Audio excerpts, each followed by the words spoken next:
What's up, everyone? Welcome back to another edition of Pack A Pod. Ladies and gentlemen, it is the final opinion and breakdown on BO6. We've gone through the entire game.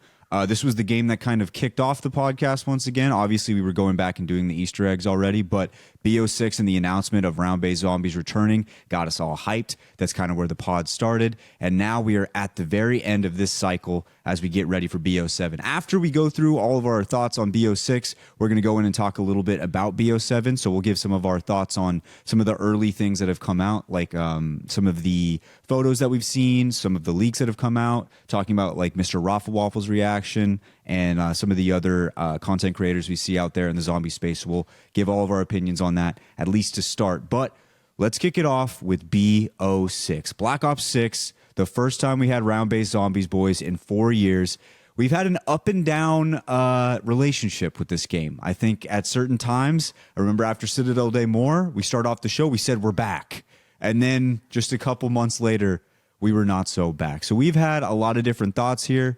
I know we all have different opinions on exactly where the game sits, but I feel like the best way to start this thing off would be for us to rank the maps in order for just BO6. We have all of our rankings. I think we sent them all to Jay. Jay, do you want to kick it off with yours, and then we can go through and start ranking these bad boys? Well, so the way we're going to do this is I got everybody's individual rankings, and first off, not a single person had an identical ranking to anybody else on this podcast. I know there's only 6 maps, but I still thought that was impressive because I feel like I would have expected at least 2 people to probably have maybe overlapping lists, but nobody did. So I took all 5 of our rankings, I aggregated them all together, and then we have our podcast ranking total, okay? We did this previously with like all the maps. This time we're only doing BO6. And we'll start off with the dead last map, the 6th ranked map across the entire group. And I think it's no surprise, it was the Tomb. Shout out to the Tomb. Makes sense. Fun fact, the only person who didn't rank the Tomb dead last was me. And that was because I put it 5th out of the 6 maps. But I've already said that take, like, I think 2 pods ago, where I would personally rather play the Tomb over Liberty Balls. The reasoning being there's an actual better Easter egg and the ice staff. But other than that, I still think it's pretty hot ass. I don't really like either of the survival maps. I was never like a big like town or farm guy back on BO2. So the small maps, they don't appeal to me. Does anybody else want to comment on the map that is the Tomb? I think if Tomb came out first, I would have put it over Liberty Balls. I literally think that's the truth. I was just gonna say I don't think I'll ever go back to play the Tomb unless one of you guys is like, bro, let's grind Tomb for the Easter egg or something we like never say. Yeah, like because when we did the Easter egg, bro, all I did was put on my whimsical gobble gums. Like I didn't even take it seriously. Just everybody or all the zombies was farting. Kyle is losing his mind. He was like, I'm pretty sure these fucking dudes are farting. Everybody, was kind of like, dude, what the fuck are you talking about? I just let you guys gaslight him for no reason. But, yeah. That was the best part of it, too. Yeah. It's because that map is so ass, Yeah. I thought that's why it was actually perfect for that, but whatever. Yeah, I thought the interesting part of the Tomb is even when I tried to kill myself on that map, it would just respawn me back in, which I kind of like the troll on that. I don't think they intentionally did that, but at one point, I think when me and Jay first played it, I was like, I'm just going to fucking kill myself. Jumped off, I spawned back in. That was a fate worse than death. Just having to play the Tomb over and over. I think that was totally intentional because of like all the feedback they got back on Die Rise. If you could just like accidentally walk off the map, because that spot right there too, it would be so easy to just accidentally walk off. I've done it before where you're just like playing the game and you fall off, and people would get so mad if they just died there. So I think that was completely intentional. Yeah. But yeah. The Tomb, man. The Tomb. Cheers to the Tomb. The one thing I will say about the Tomb, and I can understand why a lot of people would say Liberty Falls is better for this one reason alone, is the smaller maps I feel like are supposed to be more casual.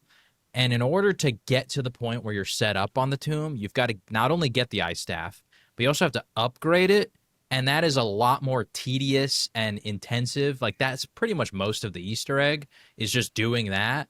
And that takes a lot more effort than just getting the jet gun. The jet gun's like super easy to build. There's really nothing difficult about it. So from a pure casual perspective, I do think the tomb is less casual, and also amalgams are on it, and amalgams are also just less casual than like, you know, the manglers or abominations. So that is the one thing I can understand with why people probably really hate the tomb. And also, we already talked previously at length about the origins and the hype up and all the stuff that they tried to do to make it seem like this map was going to be such a big deal. If they really didn't do any of that and they were like, listen, guys, this map, it's going to be small. It's not going to be the biggest thing ever, but we're throwing it out really fast because we want to give you guys more content. I think people would have maybe had a lot better of a reception for it, but it's just the fact that you tried to connect it to the greatest map of all time, in some of our opinions, the right opinion, if you will. Top 10 map. Is kind of what led it to be a potential, honestly, one of the biggest disappointments in COD Zombies history. So Yeah. the tomb was number 6. Number 5 surprised me. It doesn't, but it kind of did, because I just personally did not expect it to be as low as it was. It barely was higher than the tomb itself. Number 5 was the newest map, Reckoning. Yeah. I was expecting Liberty Falls to be below it, and Reckoning, because it's a full-fledged map, would be a little higher. And I will say to all the listeners, I think the cumulative amount of times that you 4 have played that map is less than 10. So I'm just going to say that right now. Now, I have played it the most, and I still don't think it's that great of a map. I had it ranked 4th on my list, and I was the highest person on it. Every single one of you had it 5th. So, yeah, the Reckoning was number 5. Does anybody want to say why you guys all hate the Reckoning? Yeah, I hate how to traverse the map. I hate it. Like everything we talked about, where like you were talking how it's so linear. It's like one path.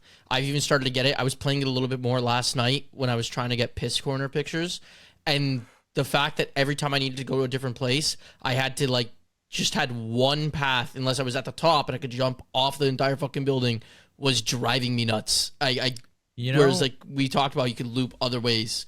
Yeah. You know what annoys me about getting to the top on that map is like, I just feel like it's such a hassle. If you're not if you're at the spawn room, you can just take that teleporter, right? And boom, the teleporter just gets you to the top. That's fine. Mm-hmm. But let's say I'm like in the lab in the middle. It's either I fall all the way down and go to the teleporter, or I have to go across, go up, go across again. And it just feels like annoying that there's not like an easy way to get from like the middle of the map to the top, because the top is so important to the map. So that was my exact problem right there. Yeah. Like that was what it was. And it was just bothering the crap out of me that I was like, I have to keep taking these teleporters and then go up and then another teleporter and then okay, and now I'm here. Now I can take the teleporter into Pack-a-Punch, and I was like, this is just me fucking spamming E simulator or F simulator until I freaking get so it was just driving me insane, where I was like, I don't want to do this. And I know that's like where I'm like trying to do like different steps and things like that. Like if I was, I guess, high rounding or something like that, I would just be training in one of the areas, but I don't know. I didn't like it. Maybe it's just new. But when I thought about the other maps, I just preferred them when I was trying to compare, because there's only 6 maps here, right? And so we'll go to like whatever the next one is, but I'll give my take on the next maps after why I put them higher. Yeah, I think the Reckoning does suffer a little bit from being the final map. I didn't feel like it should have been the final map.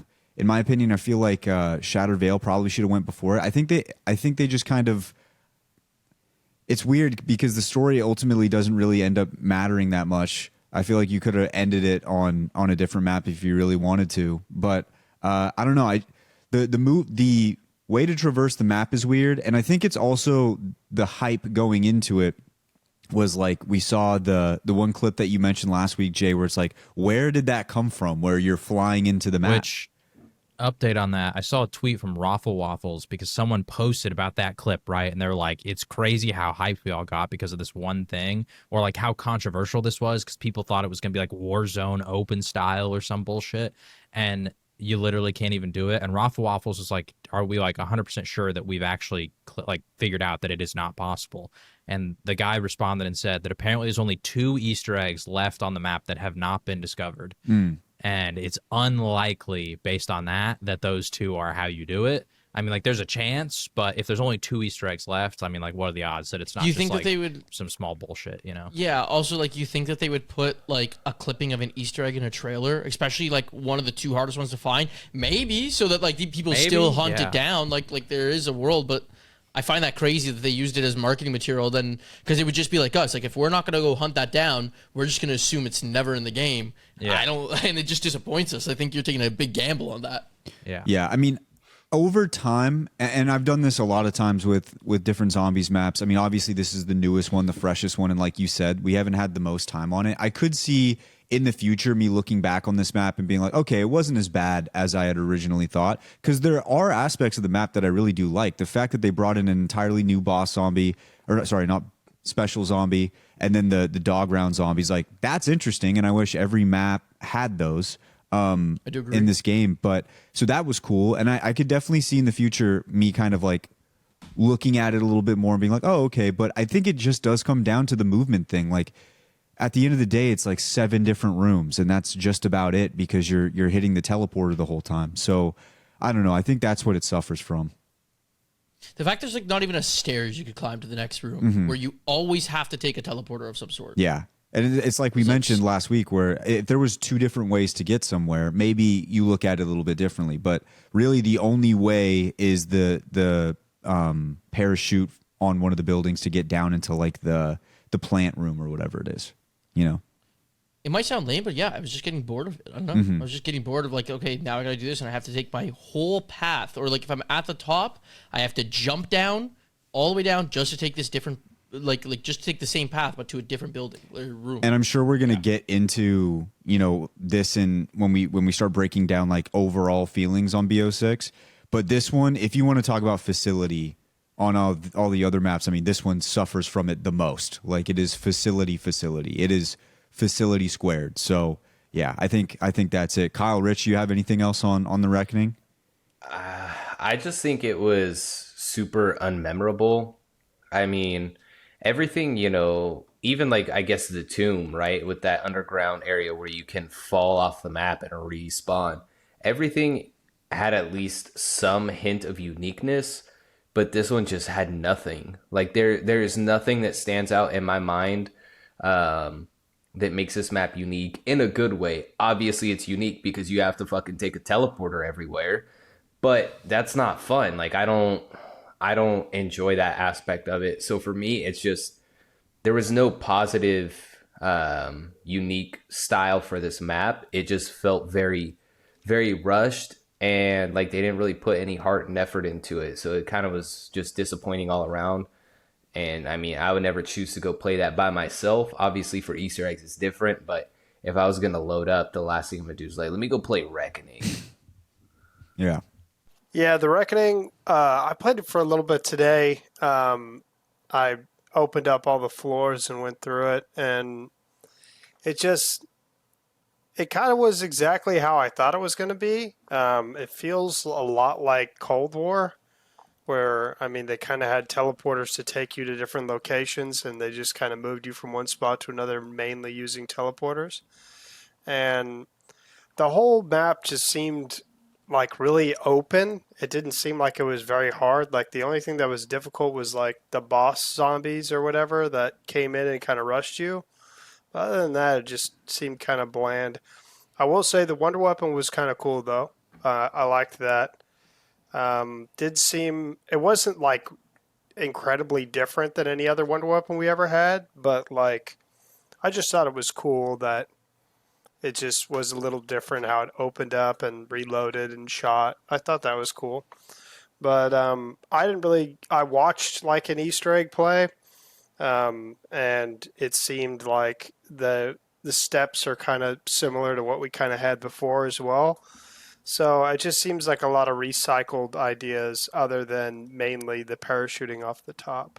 And then I had one more thing I was going to add. I was just going to say, like, when the gravity room came back, the last time we had like a gravity room was Horizon Track, and there's a lot you could do. There was like Easter egg steps, which I know there is an Easter egg step in there, obviously, and it's the Pack-a-Punch room.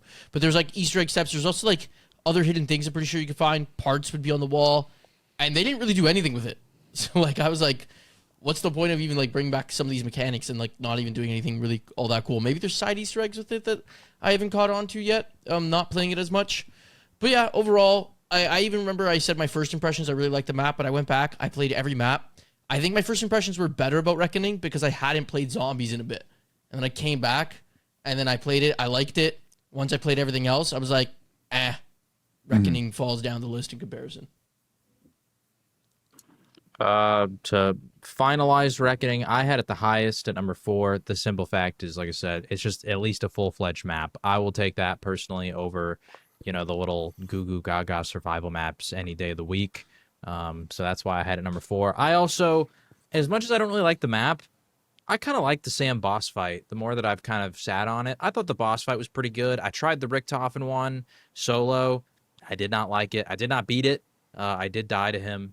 He is very hard, but I was trying to tell everybody last night, I feel like he's difficult in a way that I didn't really find fun, because the first phase is not that hard, but he's just like a bullet sponge, and it took forever to get rid of the initial armor that he has.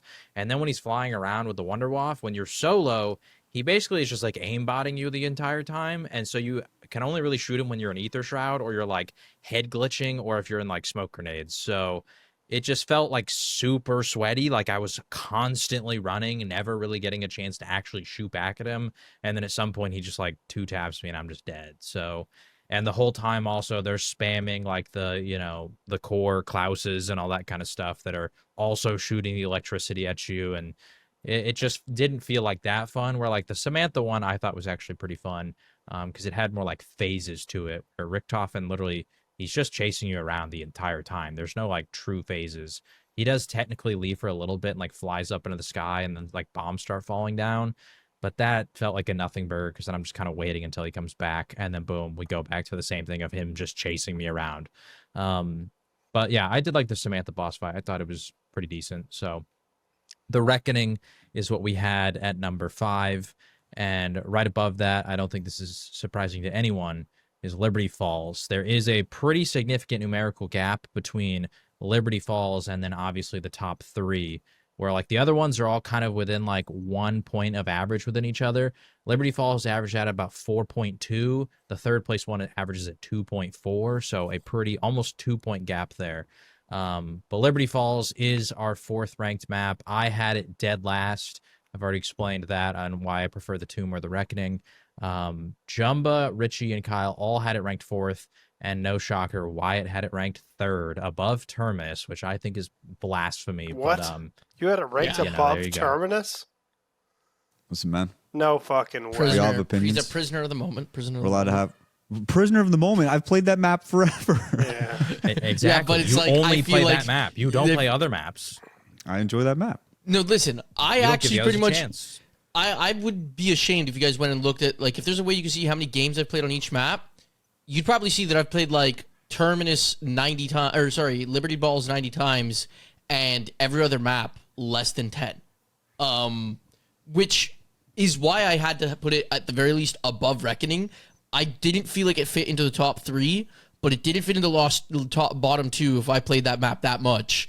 And I would just say, because, like, I do have times where I'm like, I just want like to just hop on casually, mind numb, not do anything, but just shoot some zombies, grind some camos.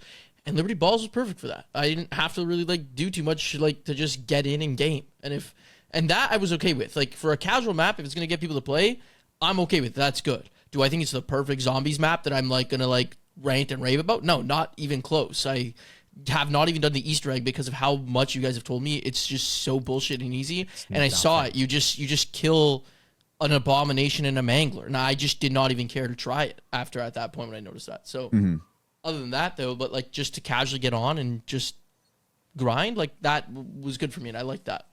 It's the same reason I like Kino. Even though Kino has a lot of nostalgia, if I were to fire up Black Ops 1, I'm probably firing up Kino because I just want to run in circles and freaking kill zombies. Yeah, that's actually the comparison I was going to make to it. And obviously Kino has more depth, I think, than Liberty Balls. But I do think that I think Liberty Balls shouldn't have been like the opening map to the game. I feel like maybe Tomb and Liberty Balls should have come out like pretty close together, somewhere in the middle. Let's say, for instance, if BO6 actually had the full life cycle that it was planning on having. I don't think this one should have been. Honestly, the Reckoning as a starting map to BO6, I think probably would have been a little bit better. You had a lot more variety, a brand new wonder weapon, new special zombies. Probably would have been a good way to kick off the game, to be honest with you. But new mechanic with the I wish it would have been used a little bit more, but the parachuting, I think maybe it would have fit better there. I just like Liberty Falls. I just like the vibe of it. I like running around. I do like the jet gun a lot too. I know when you guys see me play a lot, I'm usually just using the melee weapons or doing whatever weapons, trying to level them up. But there have been a ton of games where I play solo where that's the first thing I get, and I just have fun running around and using that weapon. So I like that, and I do like that it brought a better legacy to the jet gun overall. But yeah, I do think there was a lot of missed opportunities with Liberty Balls. The Easter egg is definitely the first thing that comes to mind. You had areas around the map that you could have utilized in like a very interesting and fun zombie-ish way. Like if we look back at Black Ops 1, Black Ops 2, even Black Ops 3 Easter egg steps, a lot of times there was like some quirky, fun stuff in there that you look back on fondly. Like for us, we talk about the buried, the firing range thing. Like that's interesting. It fits in with the map. You had the bowling alley, you had like the ice cream shop, you had the bank, you had all these different things that you could have used in the Easter egg for some little, zombies quirkiness, and they just really didn't do it. And then and it pales in comparison, the boss fight, compared to every single other map in this game. Let's be literally honest, every it's single not one. A boss fight. It's not a You're boss fight, literally yeah. just fighting a mangler and an abomination that have a name on it. That's it. And so I guess that's the place where it suffers the most is right there. But I do like to have mindless fun. I think that's got to be one of my favorites, to have mindless fun on, just run around, do whatever. But yeah, I think it suffers a lot from the lack of things that were there for the map. But as far as just a regular casual run around and shoot shit map, I think it's top tier. Rich, you have anything else to add in on Liberty Balls? I think it's fun. I mean, again, I do like the survival maps. Other than really just grinding for either camos or just going for high rounds, I mean, it doesn't really have too much appeal.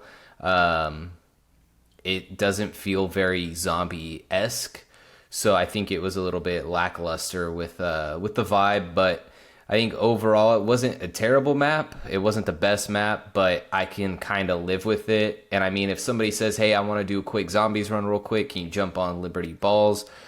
Yeah, might as well. I don't mind it. Kyle? But I won't give it anything higher than fucking 4. I think Liberty Balls, especially when we first got it, doesn't fit the vibe of normal zombies maps. And so when we first got it, we were like, man, this map sucks. It's light outside. We're in the middle of Virginia. There's manglers here for no fucking reason. There's just a million things that you're playing the game and you're like, man, this just doesn't feel like the regular vibe of a zombies map. Will say though, love the jet gun. Glad that they made that thing actually good for once, because it used to be just a total piece of shit. But I mean, I was really glad to see. It was really fun to play. Like when your boys just get on, you're like, but let's just run one, and like that's the one that like you leveled up all your guns on, and like you did your camo grinds, all that. Like, I think it's good for a zombies game to have an easy map that's just like one where you just hop on with your pals and play, and that's kind of what Liberty Falls was for us, and I think it's that way for a lot of people. But once again, like the Easter egg was awful. I mean, you didn't really fight any real boss, and I think they kind of made it that way on purpose because it's like the intro map. But I think overall, though, it was a very satisfying like map to play, and I think going through it, it was really enjoyable to play it over and over again. Whereas some of the other maps are like fun to play every once in a while, but they're not fun to play all the time. Like Terminus, I had fun when we did the Easter egg and stuff, but Terminus is not a map that I'm like, let's hop on and play Terminus, because that map sometimes sucks with all the amalgams and everything. So Yeah. That's the other point you said though about like Like just the casual. That's why I said I think if Tomb came out first, and like we all got used to just running Tomb to level up our weapons and everything like that, and I know on Liberty Falls where the most like the fastest spawns are gonna be, so I go sit there. That's why I say I think I'd swap Tomb and Liberty Falls. So it's probably even like a fake opinion, but like that's just what I feel about it. True, but I mean, I honestly didn't like the Tomb because it's like. It just was like really, really short quarters and then like 3 big rooms and then that's it. And I was like, I just wanted more. Like Liberty Falls has so many open spaces, like so many good places to run. And it has so much like the cool little knick-knacky shit. Like the comic book store, I forgot the to comic mention book too. store. Like that's one of my dope. favorite ones. Like you get the lady that shoots the lasers and stuff. Like that thing's cool. Killed me and Wyatt the other day. Yeah, you could She fucked me and jump up. you could play bowling in the bowling alley if you wanted to, like just weird shit like that. See, those are the things that like old quirky zombies used to have more of, and I think because the vibe was so weird, we're used to a definite style of zombies map and how they come out. Like you can tell the difference between a zombies map and like a multiplayer map. This one definitely felt like a multiplayer map when you first loaded in. It still had the quirk of some of the zombies from the past, but because it just looked so, Warzone-esque, it made it hard to get like fully engaged, I think. And then the Easter egg on top of it just doesn't make you feel as good. No. What I'll say about Liberty Balls is I wish that, like, I don't know if this is going to make sense when I say it. The Easter egg to me feels like the most facility Easter egg, if that makes sense. You know how like we talk about like the maps feel like facilities and they're so bland.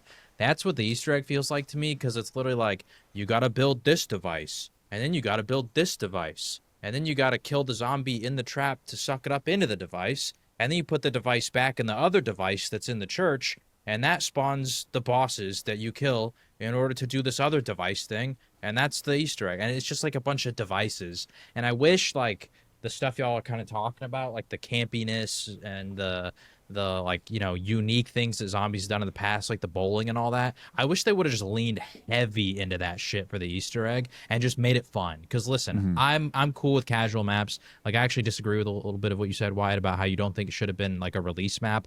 I think casual maps should always have a release. Like Nuketown Zombies, just like something basic as shit, so that people who aren't zombies players, who don't want to have to play Terminus and learn all the like complicated stuff, just have something like Liberty Falls where they can just run around and be like, and have fun. I'm fine with that, right? So, but I like I said, I just wish for the Easter egg, either you go in the direction where you actually make it a real Easter egg, or you just make it really fun and dumb and like a lot of like cool, funky shit that goes on. And that's the Easter egg, because most players don't do the Easter eggs anyway. Like a vast majority of people that ever play zombies never even do an Easter egg. And I'm assuming with directed mode, that still is the case. I can't imagine that a bunch of like Warzone or multiplayer guys are like, dude, let's go do the directed mode Easter egg. You know what I mean? Like there's no way. That's probably like a very casual player thing where they are trying to maybe get into Easter eggs and they want to kind of start a little easier. So I feel like, with that being the case, I would rather them either go like super hardcore. Like if you wanted to make it a very serious Easter egg, when that map first came out, how many of you guys played D Machine on like Cold War? You know how like know how in D Machine you can go in like the full Dark Ether version of the map? Yeah. I thought stuff like that would happen, but it's just like the church. Yeah. And that part has always confused me. Why is the church the only, like, the entire church is Dark Ether infected? I'm even thinking, like, let's say they try to go, like, a full-fledged actual Easter egg. Imagine as you go through the Easter egg throughout the steps, the Dark Ether is, like, slowly taking over more of the town. And the whole point of the Easter egg is to prevent the Dark Ether spread from happening. And the boss fight is, like, some big Dark Ether monster spawns and you kill it.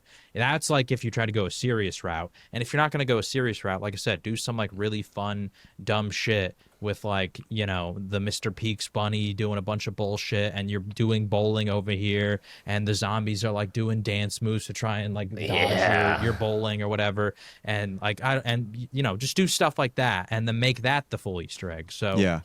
Well, the crazy The part zombie is they disco had, party. they had they all do of stuff that like on that. the No, map. they did. I know. But they just didn't put it in the main one, which And makes that's no what I'm sense. saying. That's what I'm saying. Like, why not push like more fun stuff like that into the Easter egg to make the like? Because I don't have fun doing the Liberty Falls Easter egg at all. I feel like the casual players are not going to enjoy it, and the hardcore players like me are not going to enjoy it either. So, like, at least satisfy somebody with it, because the map is clearly satisfying the casual players, so why not make the Easter egg also do that? Because then imagine you're, like, one of those Warzone or multiplayer guys, and you're like, dude, apparently if you do this Easter egg, you got, like, this sick-ass disco zombie step and, like, whatever's happening over here, and then you got to fight, like, the superhero chick as, like, the boss fight, and you got to do this bowling step, and, like, all that sounds so cool and fun and, like, crazy. Oh, my gosh, we should totally do this. You know what I mean? Yeah. Yeah, So- like there's the Easter egg on the map where you can be a Thorella, Yeah. and like I will never do that as a side Easter egg because like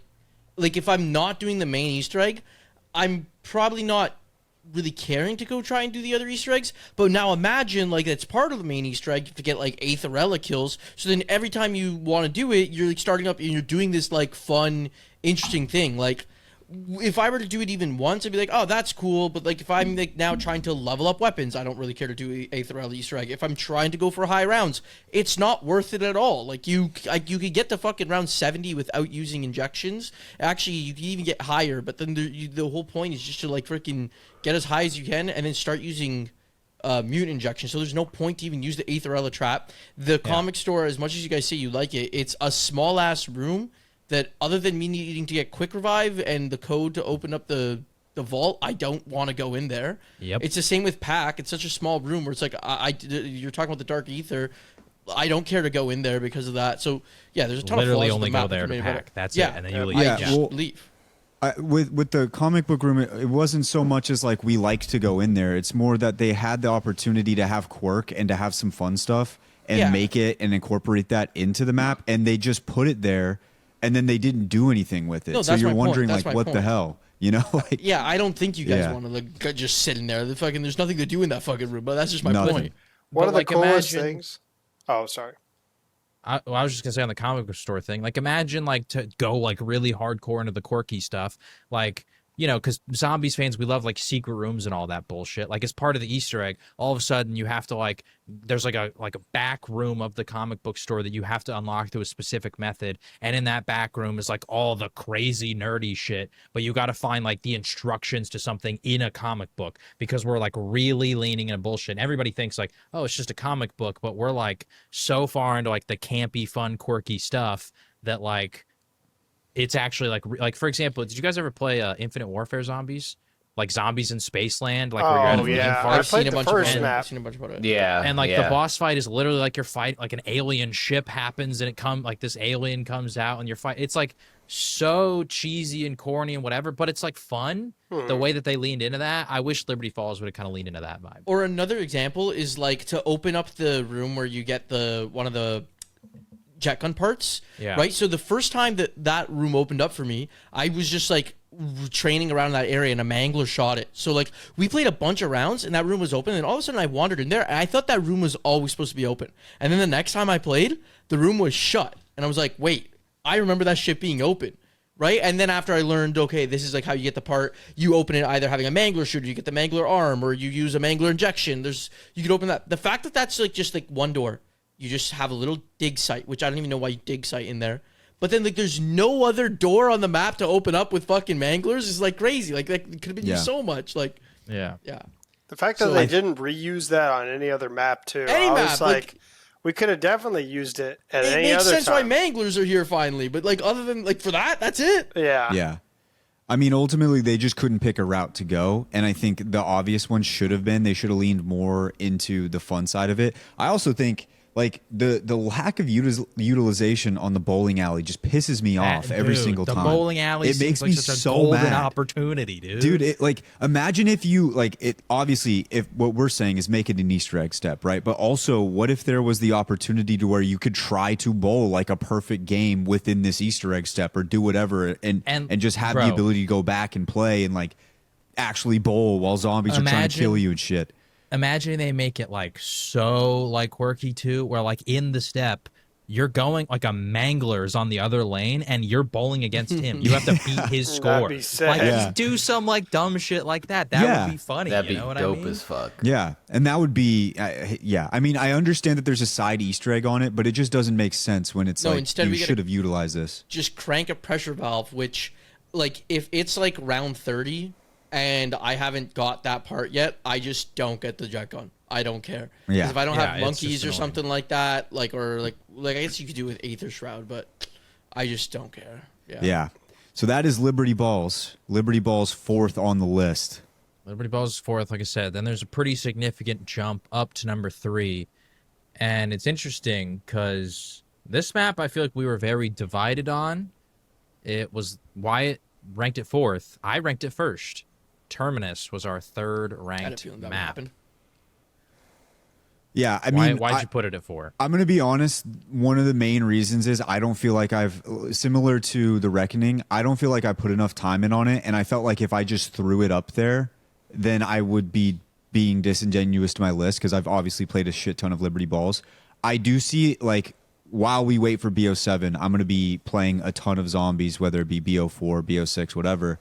I'm going to try putting a little bit more time into that map. I just felt like I couldn't put it above a map that I play like every day. So that's kind of where it was at. I think over time I could see myself going back into it. But I do think Kyle made a really good point earlier where he had mentioned, like, we played the one time on Terminus where we did the Easter egg, and we played a couple more times before and a couple more times after, but I just never wanted to go back. And I do think that that's like a problem with the map is I just didn't really want to play No, it. Like that's a problem with you.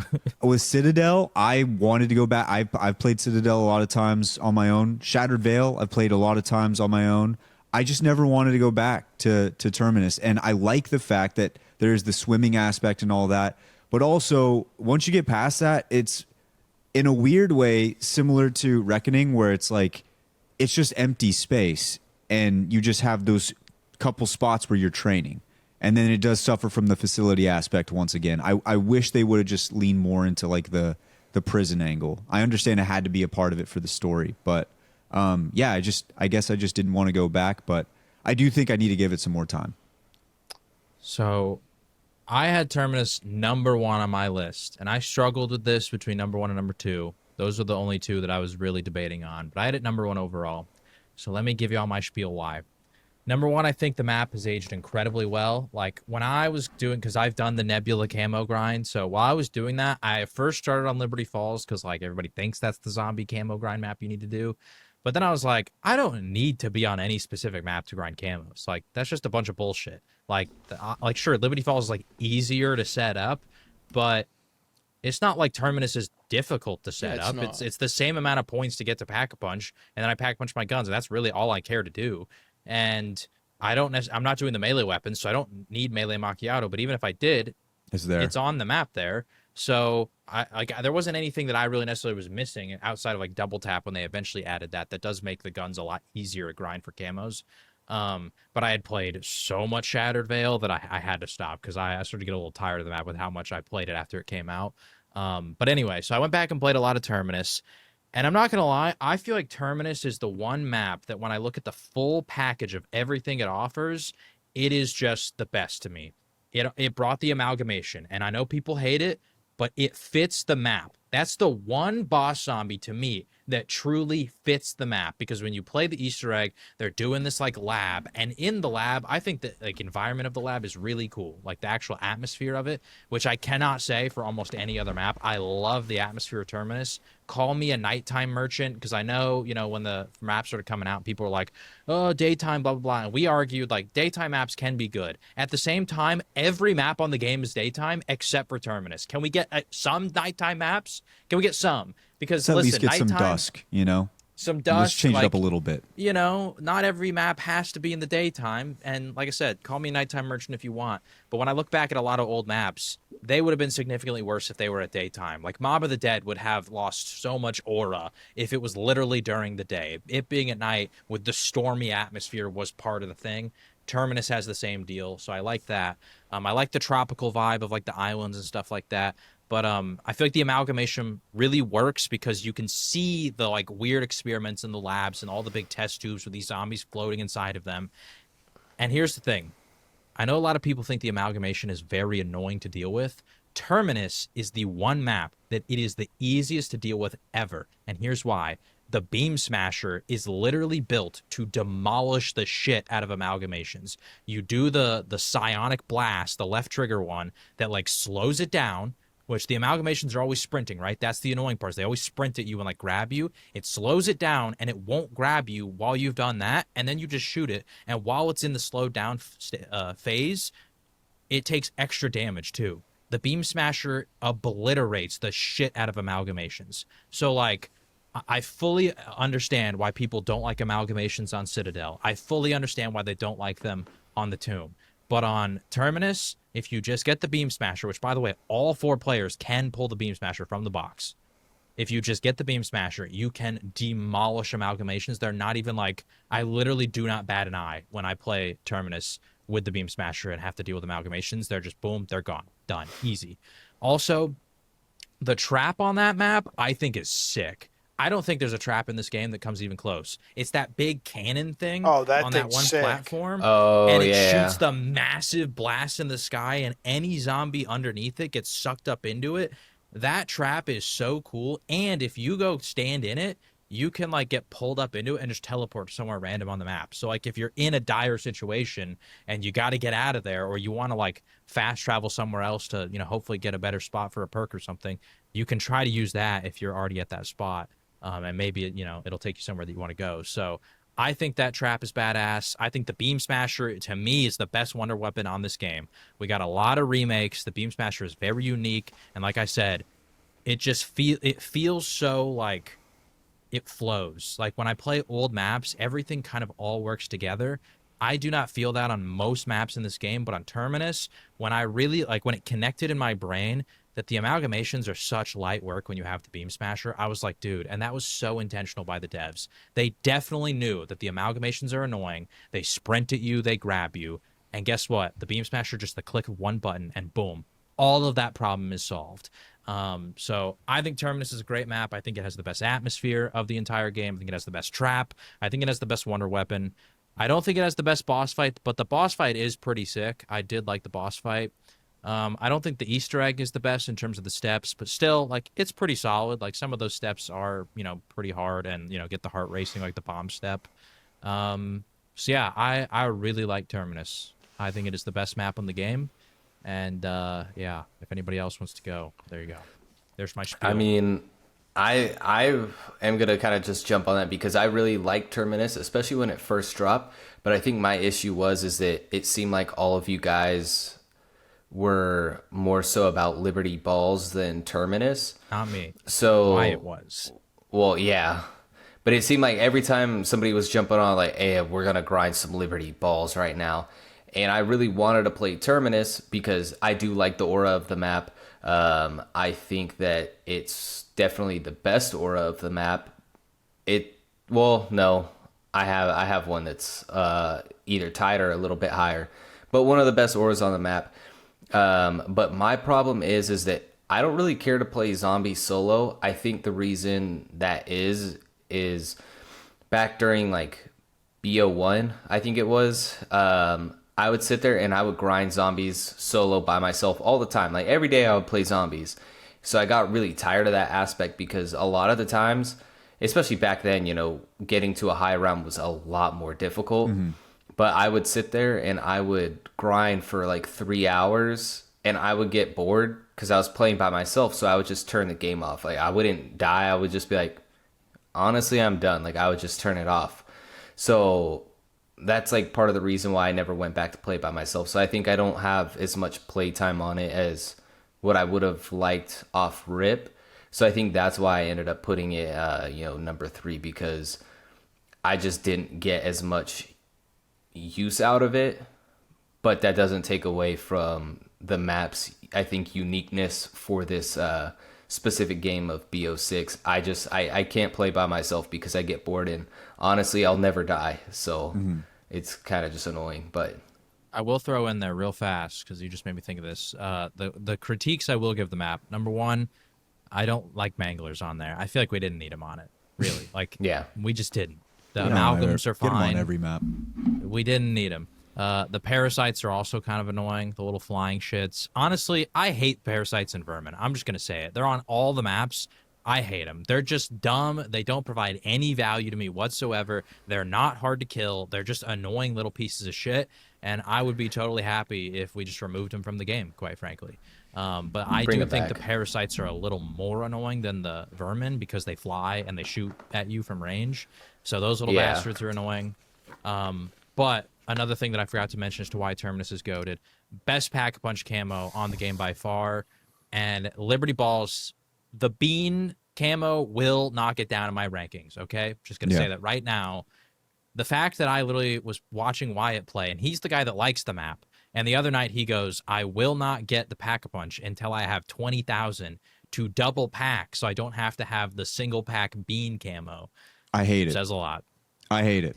I don't want to play with a baked beans camo on my gun. I don't want to play with the makes baked it look beans. ugly. Don't want to play with it. I don't want to play with the baked beans. It's because it's always ass. I do. What it is. First pack is ass. I do want to give a little bit to Terminus as well. I do think it suffered from the fact that a brand new map came out literally, I think, like a month after the game came out. Did it not? Yeah. Citadel Day more came out like really we quick. moved on very quickly, yes. And I actually forgot about that. That's might be why I have mine I had Terminus at number 2. After everything even Jay was saying, like it was tough. It was tough. Like I was battling between it's a very tough decision. Yeah, between 2 or 1. The reason I think I threw it back to 2 is because I was playing with Jay the other day, and when I was making my list, and I was really sitting there thinking about everything with Terminus, the fact that there is something like the boat mechanic, and like even if you don't use it too much, with like with the Easter egg that it is in there with the steps with the buoys, which I remember like the couple times we've done it has always been a step that kind of like stressed us out a little bit, and I think that was what was always fun when we did Easter eggs, is the stuff that had us a little bit concerned. The fact that like the first time I remember going out there and dealing with the Kraken, we were all like worried about that shit. Oh shit! I remember Kyle and I the first day the game came out. Yeah. We get in the boat and we're like, "Wow, we're driving around." Oh shit! Yeah, right? Like, and like I remember like being with Kyle and like I'd be doing figure eights while he's not in the fucking boat, and he's like screaming at me, "It's like come back!" And, like I'm trying, and then like he's yelling at me because I'm not stopping the boat properly. I'm like, dude, like I'm fucking trying. You don't understand. And like, but then after there's the other boat where like there's so much there, like, and I remember like the first time I was like running around Terminus and I found like a little teddy bear in the boat and like it disappeared. I was like, I just found an Easter egg step. I can't tell the boys until we start running. It wasn't. It's a side Easter egg, but still, just the fact that I found something like that, I thought was cool. Like, there's a whole different space that had stuff that mattered. There's the underground room where you do like the lockout in there, which was cool. Like, this was the one map that like you could actually tell took years to develop and like had like thought process. There was a different island, like, and that mattered too with Easter egg steps. There's the bottom thing with the bomb step. Then obviously all the maps had the what's it called in a different area, the boss fight in a different area. But I like that as we're driving around the boat and we couldn't climb up those steps. We couldn't climb up those steps, and I was like, this is probably where the boss fight's going down. There's like so much of that, and like if you're playing quads, Terminus is actually kind of difficult.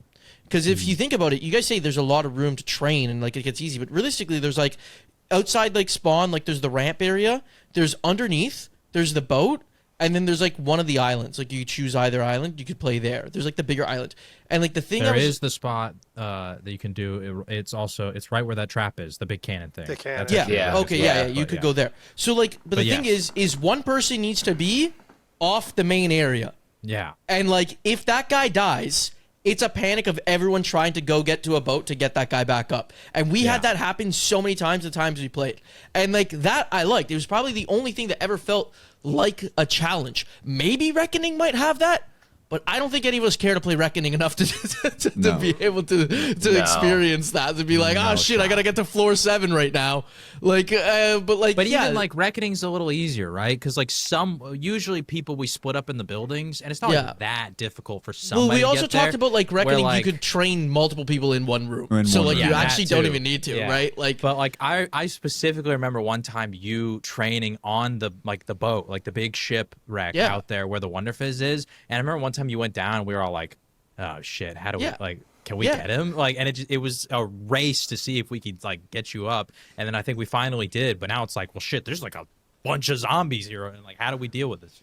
And I think I used to really hate the amalgams too. And I played Terminus a lot when the game came out because like I was trying to grind camos and stuff. So I was switching between Liberty Falls and Terminus because there was also stuff you had to do literally on Terminus. You had to kill a lot of parasites. You had to kill a lot of like sometimes you need to kill amalgams. You had to be on that map. So I was grinding it too.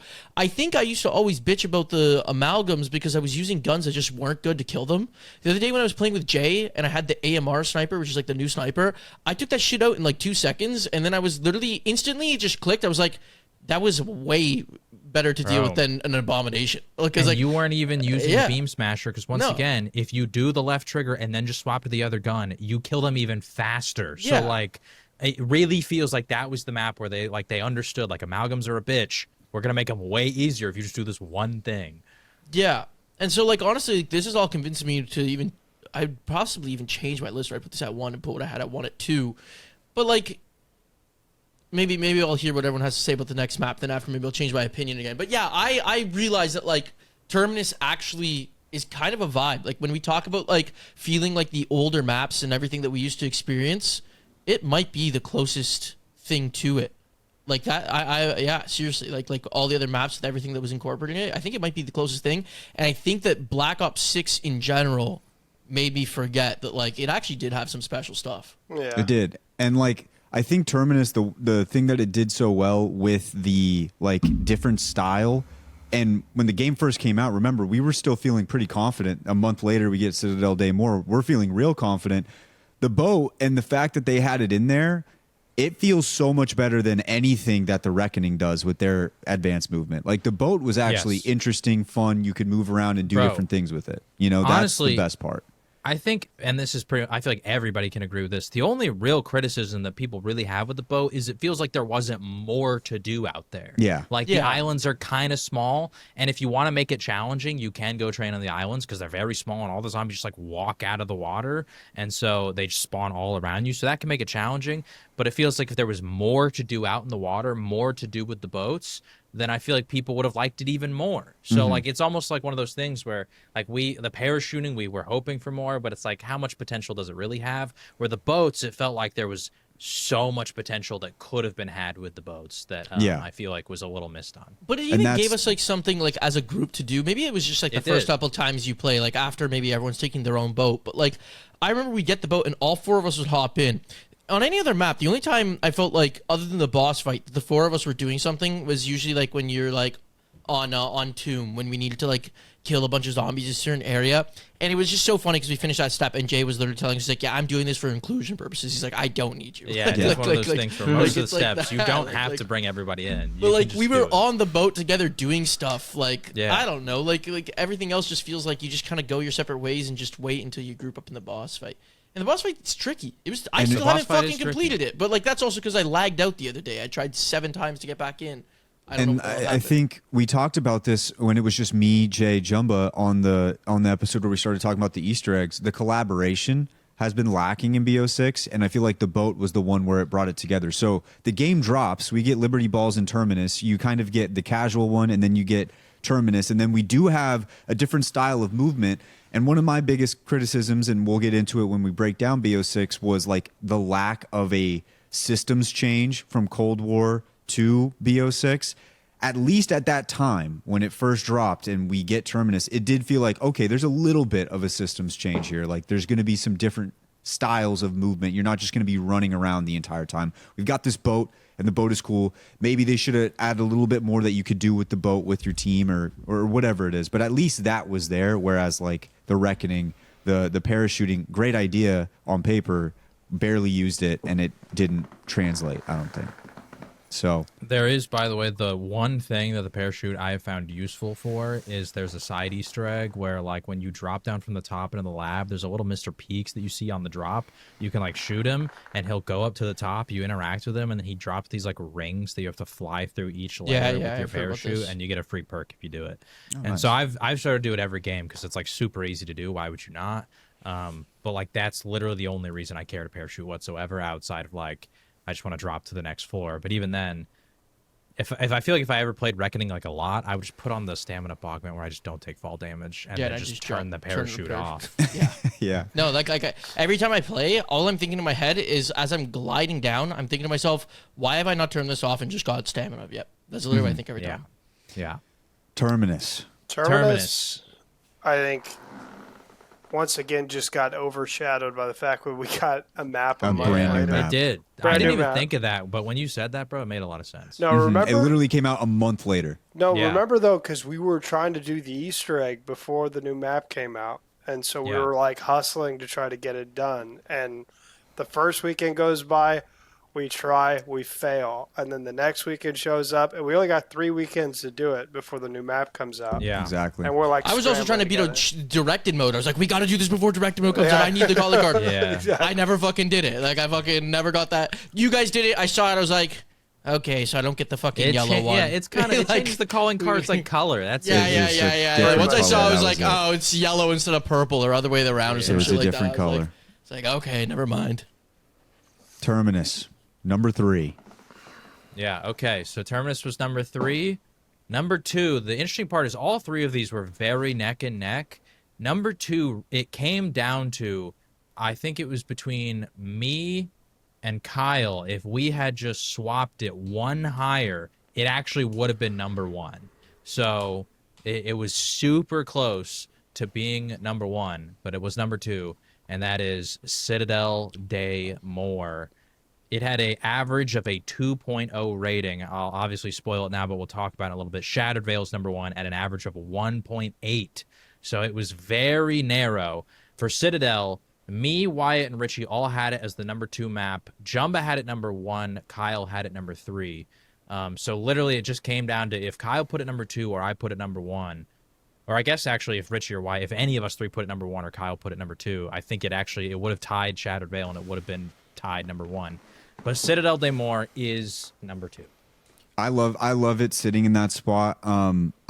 As far as how we felt when that map came out, we were all like so locked in. Like we were so back. ready. Yeah. We were so we were back. so back.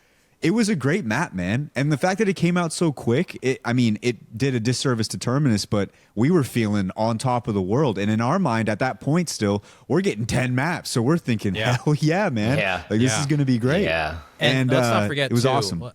Which obviously, we already talked about the Tomb, but the Tomb is the one that comes out immediately after that, and it just like kind of kills the momentum. Yeah. Because going from Terminus Liberty Falls off release, and once again, I didn't like Liberty Falls, but from a casual map perspective, I think it's great, right? I would rather play Liberty Falls than like Nuketown back in the day, right? So Terminus Liberty Falls, and then the Citadel, like that 3-map stretch was fantastic. So that, although it was quick, it was great. But Not to Citadel's mention awesome. there was new perks. We had Yep. we actually had new things coming Kyle's out. and favorite. My He favorite thinks it's the perk, best perk in the Vulture game. Raid.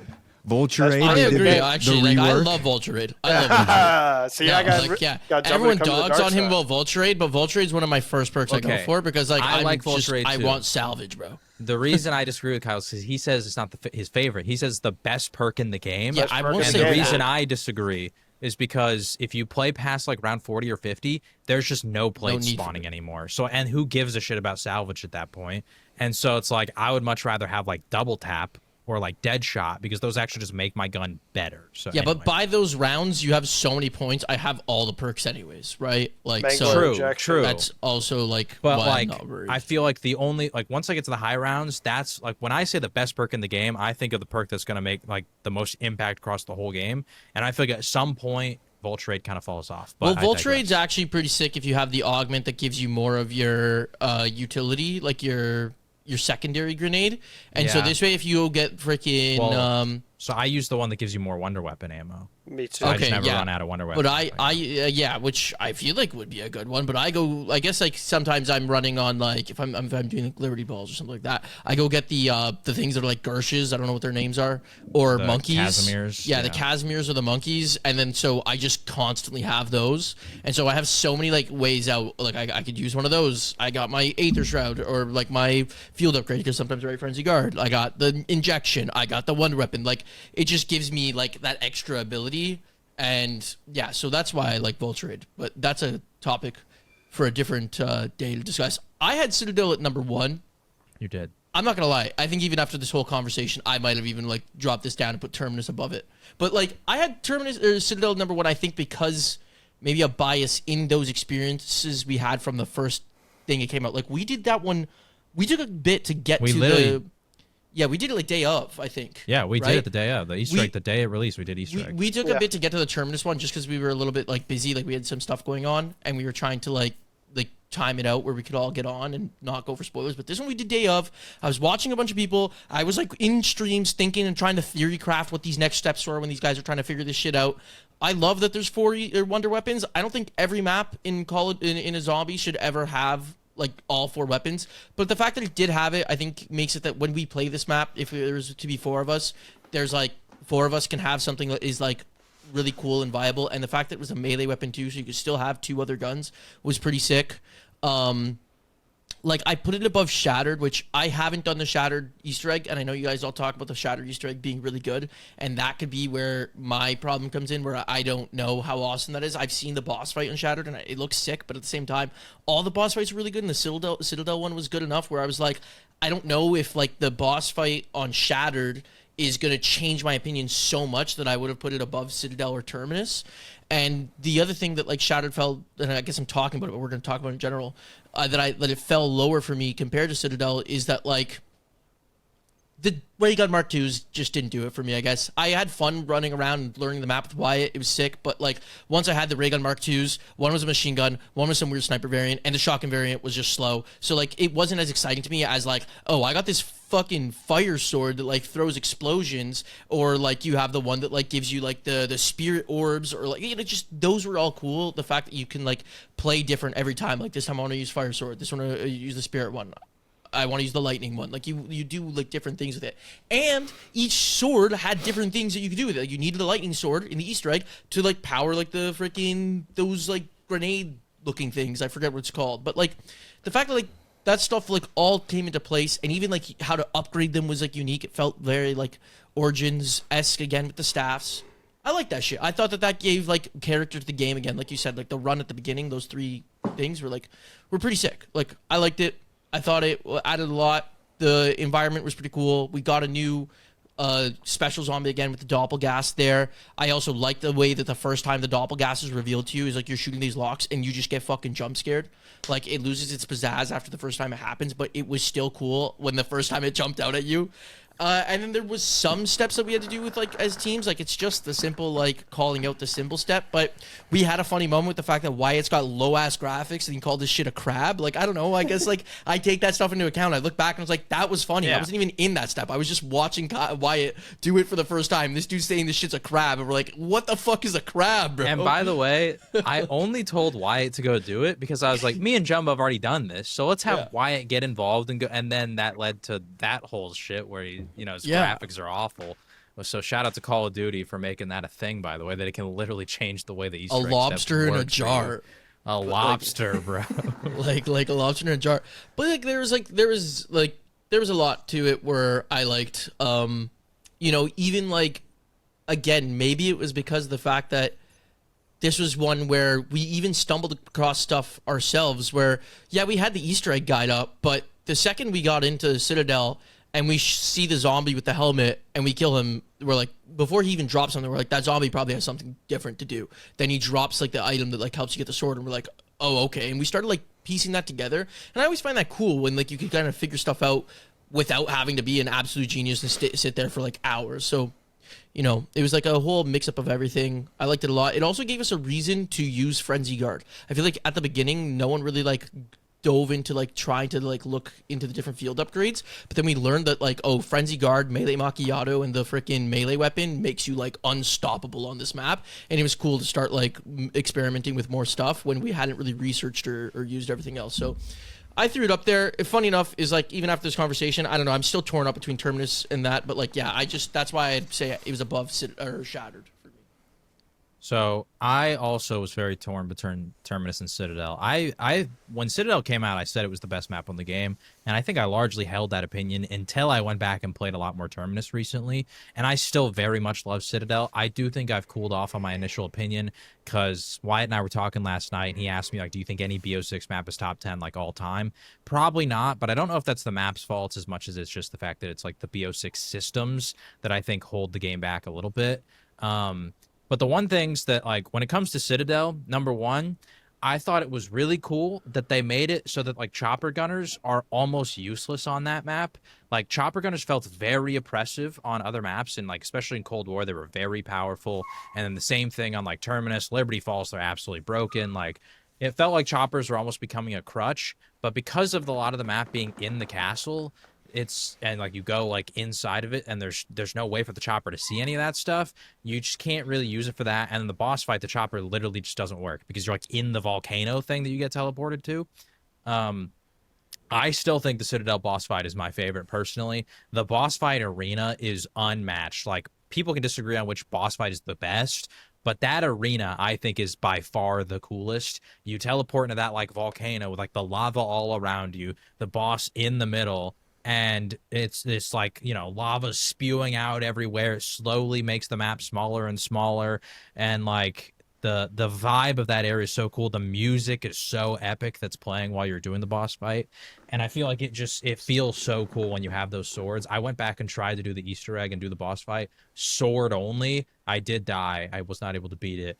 But I feel like that's just such a cool, unique challenge to try to do the boss fight with only the sword, because you have to. Who like, was the block flying a lot. mangler that fucking had to get the last few hits in for us? Remember, Wasn't like that the Richie? guy, Wasn't guy Richie? slams So, a yeah. flying mangler in the air and he's just Yeah. swinging at it. Like, Yeah, I do. That is the one thing I dislike with the boss fight is the mangler. Yeah, the like mangler he is, like- very much focuses it. I wish they did what they did in the Reckoning boss fight, where if you pull out a chopper, they just eliminate it immediately. I think it would be cool if the boss, like the moment you went in a mangler form, he just like smacks the shit out of you and breaks it.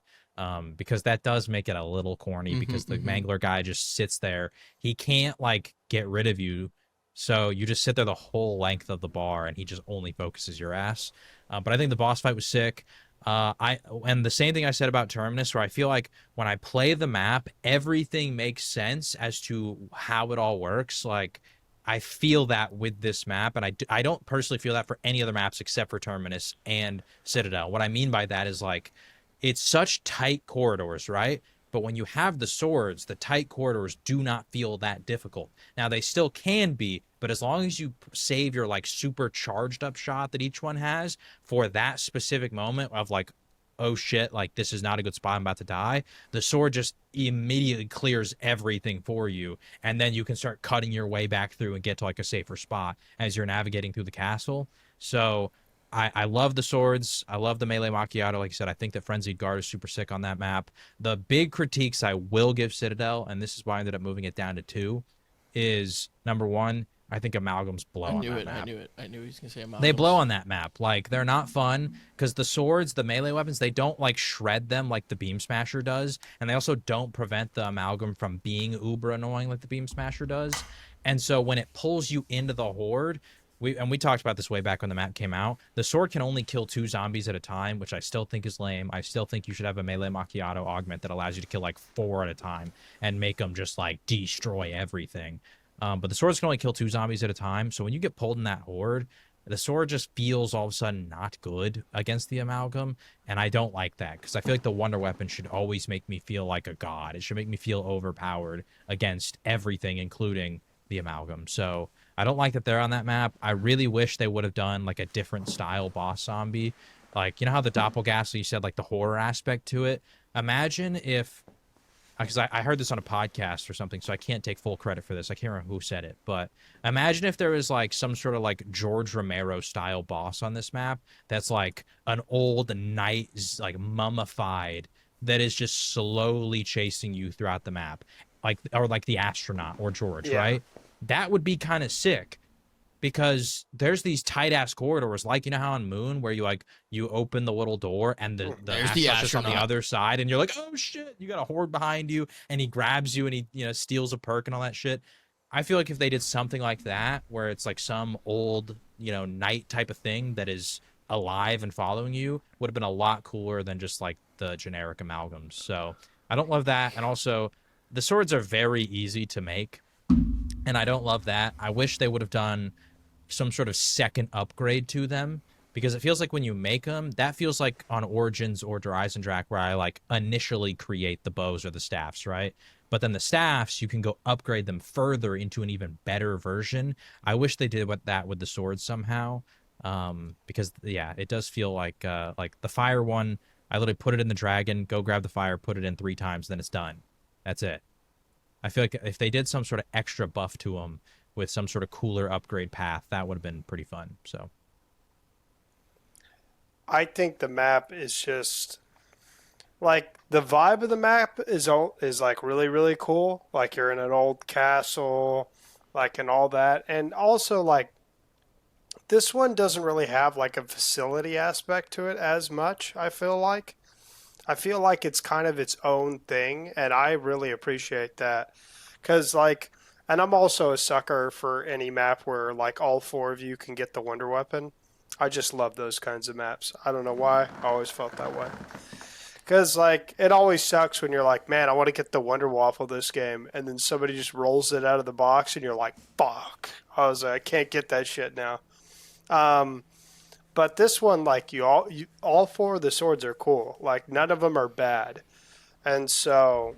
And it is cool that you can like trade with each other, you know? You get tired of using one, you go trade for another one, you know? You're like, bro, you want to try this one out? And then you just like go lay it on the little thing. The knight holds it, and then you just swap them out. Yeah, like I thought that actually gave us a reason to keep playing after the Easter egg. Every Easter egg we go, should we just kill ourselves now, or do we just leave? And that one we're like, wait, let's stay and let's each try out this new sword. And so we kept swapping. Yeah, we'd swap swords and then just test them all out. I think the other cool thing too was like this is the first Call of Duty where they actually had like a selected melee slot, and they decided to actually do something with it. They were like, you know, instead of like giving you a wonder weapon that's like every other map where you get a gun, let's give you a melee weapon. Like, why not? We have this slot set aside for this. Why not do that? And so I thought that was a unique thing that they did with the map. Also, really love. I know it's something that like it's kind of lost its luster now, but when you open the door to get into the castle and you have to turn on the like catapult and catapult it in, like when we did that step the first time, we were like, "Oh shit!" Like we blew the door open, like. That to me, like shit like that is just so cool, and you just don't forget it the first time you do it. And so I feel like a lot of maps miss out because they don't have that like kind of impact. Like they don't have like a special scene or a special thing that you do that you're like, wow, like this was cool. And like the boats on Terminus for me is something I'll always remember, like driving around the boat, and then also the fog just comes out of nowhere, and you're like, oh fuck, like. Those types of things, like I think, are like special for each map, and some maps when they don't have those kinds of things, it's like, it's just unmemorable. You're like, I don't remember, I don't really care, you know. So that to me, I felt like was just such a cool thing that they did with the map. And then, who's the girl in the map where you go into the special room or for whatever? Maya, Maya, right? yeah. Maya. So Maya's is my favorite character of the new ones, and so the fact that she has her own little storyline cutscene in there and everything, I thought that was so pretty neat. Cool. I wish there was a little bit more of that. Yes, it very much brought me back to, I remember the first time playing Moon and hearing from one of my friends being like, all right, who's Richtofen? And finding out that whoever is Richtofen is the one who can only do this one specific step. I thought that was cool because that provides an extra level of immersion. And when I heard that that was a thing and we're in game and Kyle's playing Maya, I was like, Kyle, you got to go do this thing. Like apparently Maya has a thing that only you can do. Yeah, that's very cool. I really like that. I also forgot about the incantations. I'm the watching incantations are cool too. POV back right now. Yeah, there's the incantations here. The incantations are sick. We were so afraid too. Like the first time we were doing, I remember is me and someone else kept going like, "Well, I got the fire sword and I just dropped the fire incantation. Am I fucked?" And then like, yeah, like just but you could just go get any of them. You just go get any of them. Yeah. But like always learning that stuff, like I don't know, is always cool. And I get like every map has something like that. Actually, I don't think Shattered had anything like that, or not Shattered. Sorry, Reckoning had anything like that that I need to learn. Rich, do you have anything to add on? I mean, I feel like you guys touched on pretty much everything. There's not really too much else I can add. It was, difficult going between this one and Terminus, but I feel like I had a lot more time playing Citadel in comparison to Terminus, so I think that's why ultimately it did take the seed over Terminus. But I mean, the replayability on that one is dope. If you could go back, or like if I could go back, kind of to how,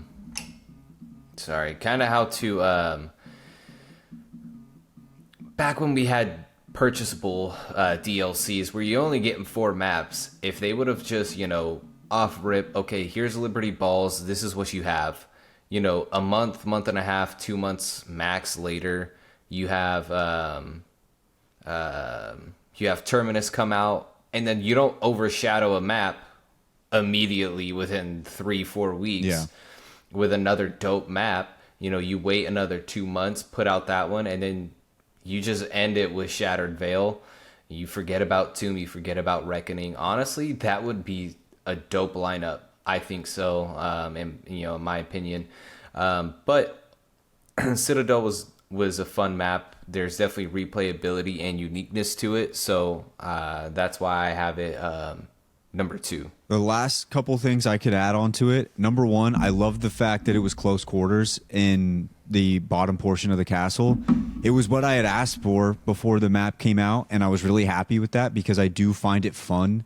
It gives me like those old school like BO1, BO2 vibes where you can get stuck pretty easy in there. And obviously BO6, I think the systems make it easy to get out when you do get stuck, but it does feel good for me on that. And then I do want to, like, when you think about how BO6 started, when you look at Terminus and what it did with the boats, and then also that awesome boss fight to kick off kick off zombies, and then you bring in the next one where, like Kyle mentioned, you have the slot for the melee, but then you also use like the incantations. You also have like the inspect stuff. It looked like in the early section of the game, they understood that they couldn't change the systems for whatever reason, but they were going to do everything they could to maximize and utilize everything possible for the storyline and for the maps, the Maya thing as well. And it just feels like after Citadel is when it started to drop off and they kind of stopped going about that route. So Citadel will always hold a special place because we were feeling real good, feeling really, really good after Citadel. So I loved it, man. I think out of all of them, it might have the highest replayability because of the 4 different swords.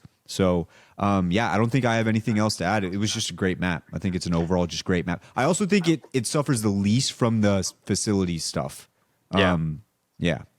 The one thing I will say on the replayability thing, I think it has so much replayability from the simple fact that it's just so different. Like the experience of only playing with the swords and, like I said, trying the boss fight sword only. When I did that, I was like, dude, this just doesn't feel like BO6 to me. It feels like a completely different game where all of a sudden when I'm playing with swords, I don't mind the fact that I take as many hits because I'm in there brawling, bro. Like we're going toe to toe. I'm swinging my shit everywhere, just going crazy on like all these zombies. My shit. Yeah, I'm helicoptering down in the little sex dungeon that Wyatt wanted us to have. And it's tight quarters. I agree. I like the tight quarters aspect because once again, BO6 just feels so open. Every map feels that way, right? Because like even Terminus, like the one thing that I do think makes it very easy is the fact that you can just like mantle into the water and then you're just safe immediately. Like, the zombies can't touch you when you go in there. It's a little cheesy if you play in the lab and just like can always do that over and over. But yeah, I like the fact that it just feels like a completely different experience when I play Citadel and I commit to the swords. One thing that I also heard somewhere that I thought is such a small change, and I honestly hope that maybe they one day go back and do this a little bit better.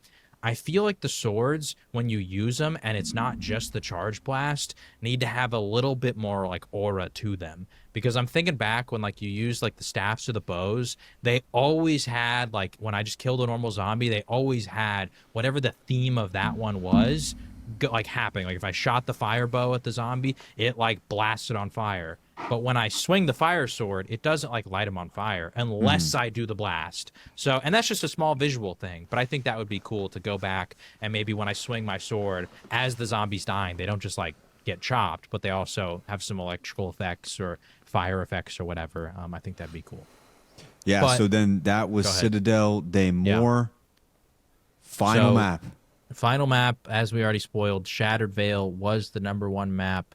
And it's probably fitting because unlike Origins, which got just absolutely fisted by both Richie and Wyatt, putting it at 10 to bring it far down, 3 people, once again on this podcast, did rank Shattered Veil #1. So it does feel fair that it is #1 overall because that didn't happen to Origins.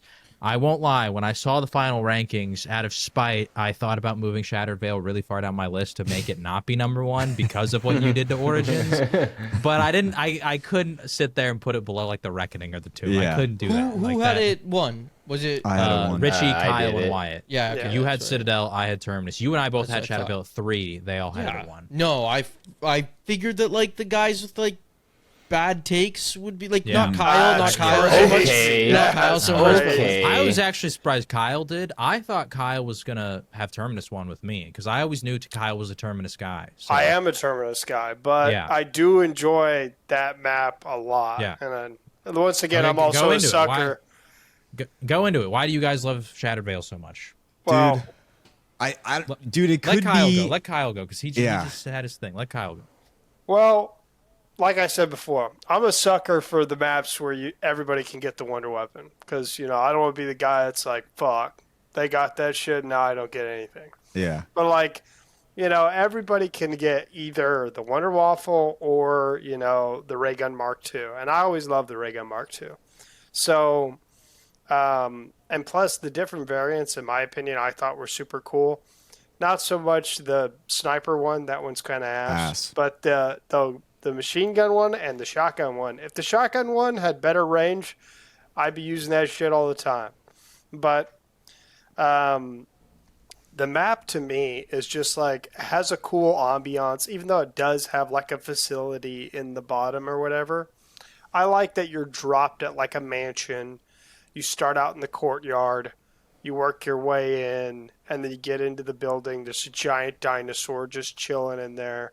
You go through. There's all these portals that go to like different realms and stuff. And then like you traverse the entire thing. You go downstairs. It's like a big ass laboratory. There's a doppelganger trapped in a cage down there. Like, I feel like the ambiance of the whole place is just cool.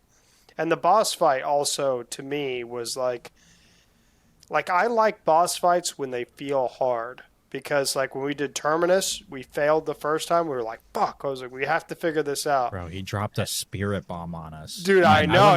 When me and Jumbo went back and played it, and Jumbo unfortunately lagged out, but I did play it again, and I forgot that the Terminus boss fight, he literally throws his tentacles up and summons a spirit bomb and then throws it at you. I was like, that's you can only live behind the box. And we were, like, sitting there. We're like, oh, shit. I forgot about that. Yeah. So, like...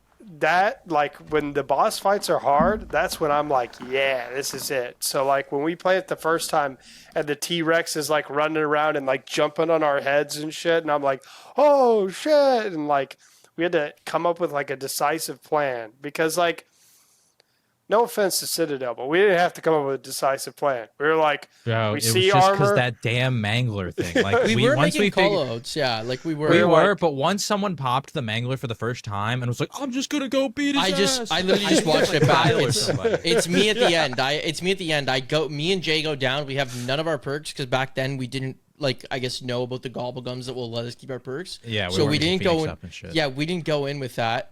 And so I go down, and then I'm about to go down again, so I just pop the mangler injection. I go, can I, do this? And I go, oh, shit, I'm doing 30,000 a hit. And everyone's like, just keep smacking him. Then he launches my ass up in the air, and I land, and I'm like, I'm just going to keep swinging. And, literally, as I'm swinging, you guys are all just laying bullets into him because he's not looking at you anymore. Yeah. And we melt his last bar in a second. If we didn't have the mangler injection, that fight would have been way harder. We might have failed. I think we fail it because I'm looking, and, I have I went in with the pistol that turns into the Mustang and Sally, and I only have fucking one of them. I don't know how I messed that up, but like yeah, so I go in with that, and I lost PhD when I went down, so I wouldn't have been able to shoot that anymore.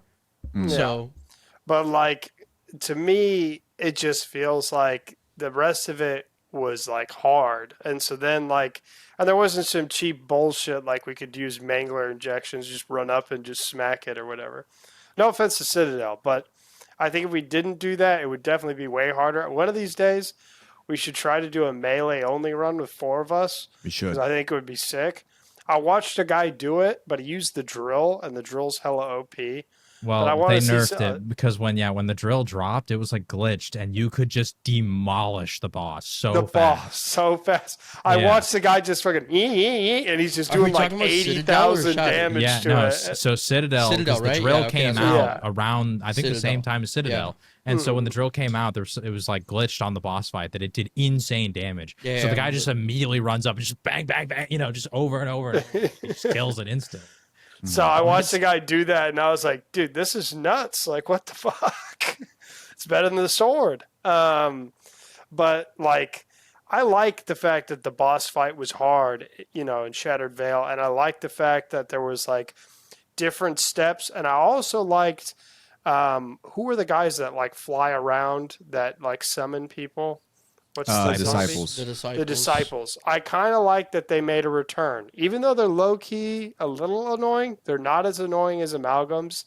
And I think they're more like, oh, shit, I got this guy on me. But, like, since everybody can get a ray gun, not really that hard to kill, so they don't feel, like, overpoweredly annoying. But they just feel like, oh, this fucks up my circle. I got to get rid of this guy. And then we just move on with our lives.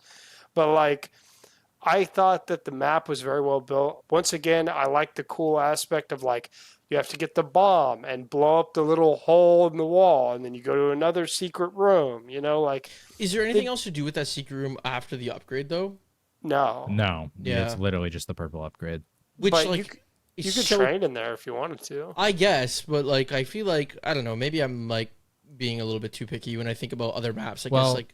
Let them do their thing because they all ranked at number 1. We'll let them have their and then you and I can talk about why we didn't have a number 1.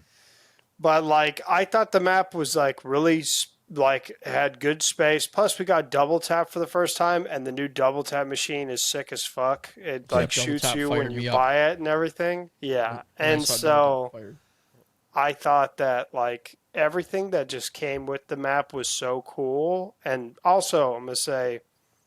The Pack-a-Punch camos were kind of lit on that map. Even though they're not the best, I will say there are other maps that did have better Pack-a-Punch camos. I like the Terminus ones the best. That's my personal opinion. But I do think that the Pack-a-Punch camos did fuck on that map. And do you have anything else, Kyle? No, go ahead. I was just going to say, I think the first time we played that map, I think it was me, Kyle, Jay, and when Jay blew the hole in the wall and we got into that like secret room, we're like, oh, those oh shit moments. I'll never those forget are the best. Yeah, because I remember we got that bomb, and then I like I was like reloading, which is like the same button bindings interact next to that wall, and all of a sudden I like hear it like beep beep beep beep, and it just blows up, and I was like, I found a secret tunnel. Oh my god! Like, no, it was sick. Do you guys have that recorded? I gotta see that. I don't know if we recorded. I don't think we did. I think we were were just doing playing the Easter for egg. fun. We were just playing it. Yeah. Yeah, but overall, I do really like the vibe of the map. I did see a tweet from a guy who was talking about showing like some of the examples of places inside the campaign of BO6 where it had the same outside ambiance as Shattered Veil, but it did have more of like a fog to it. Dude, and I saw this tweet too. Yeah, and people were saying that should have been on Shattered Veil, and I 100% agree. I wish they would have done that. I think it would have added to it. But for me, the first time playing it through, for context, by the way, for everybody else here, in the campaign, there's also like a mansion, but in that moment, it's like more like it's not quite nighttime, but it's like we're getting there. Like the moon is out, it's getting towards nighttime, and there was a lot of like fog ambiance kind of thing going along with it. And I agree. I do think that would have stepped up Shattered Veil. Shattered Veil is the one map that when I look back, if they made it nighttime, I think or a plus 9,000. Yeah, immediately. I would agree with that. But yeah, so like you're walking through the map and it's got like this different kind of like music style to it, and then when you open up the front door, at least in my first run, the music perfectly crescendoed right when I see the T-Rex, and I'm like, that was awesome. So then we're playing all that. We find the secret room down there. Then Jay, he's playing inside next to one of the big ass paintings that becomes a secret room as well. He turns that on, uses like we figure out how that thing works, and we go into another secret room. Then we go into another secret room. Then we go into another secret room. Then there's the Samantha Says that opens up the next one.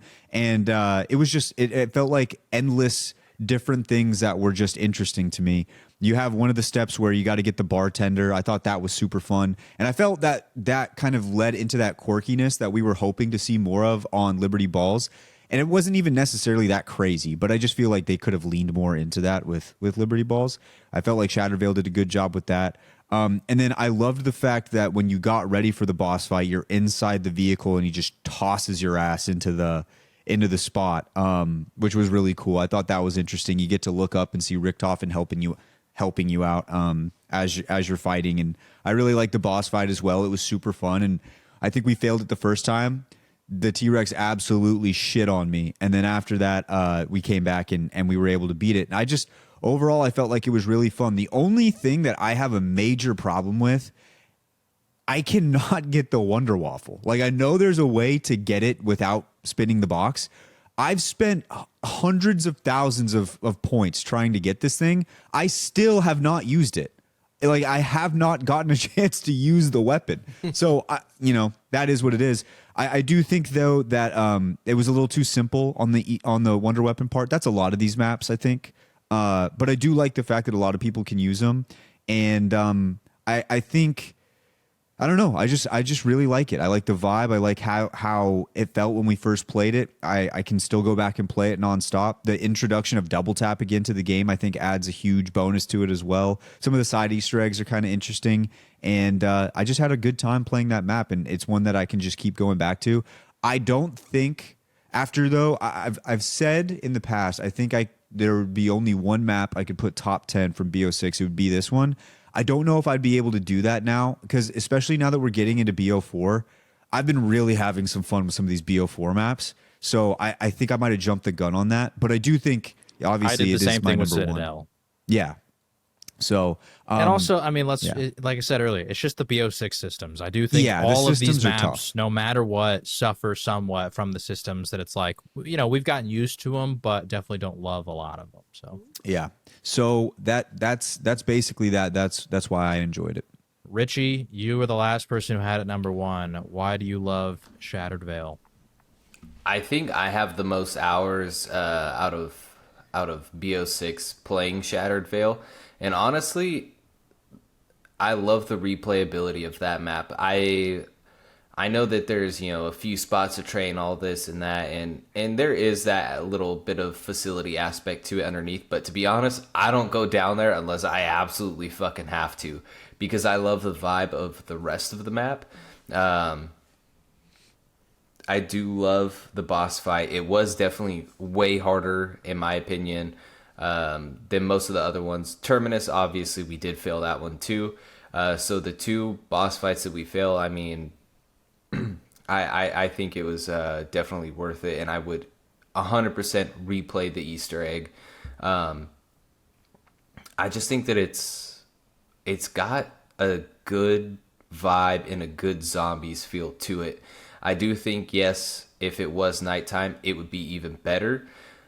I kind of wish Call of Duty would add in like a real-time system, like when you start, maybe it's dusk, cool. And then as you progress, it actually gets darker and darker. I think that would be a dope-ass fucking setting that they would put into it. It would definitely add a lot of character to the game, I think.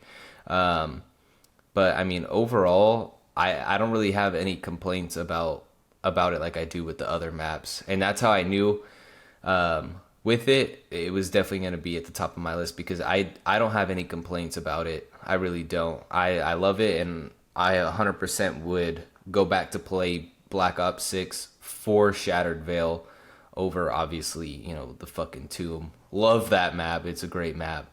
But yeah, I mean, it's such a solid map in my opinion, and that's why I ranked it number 1.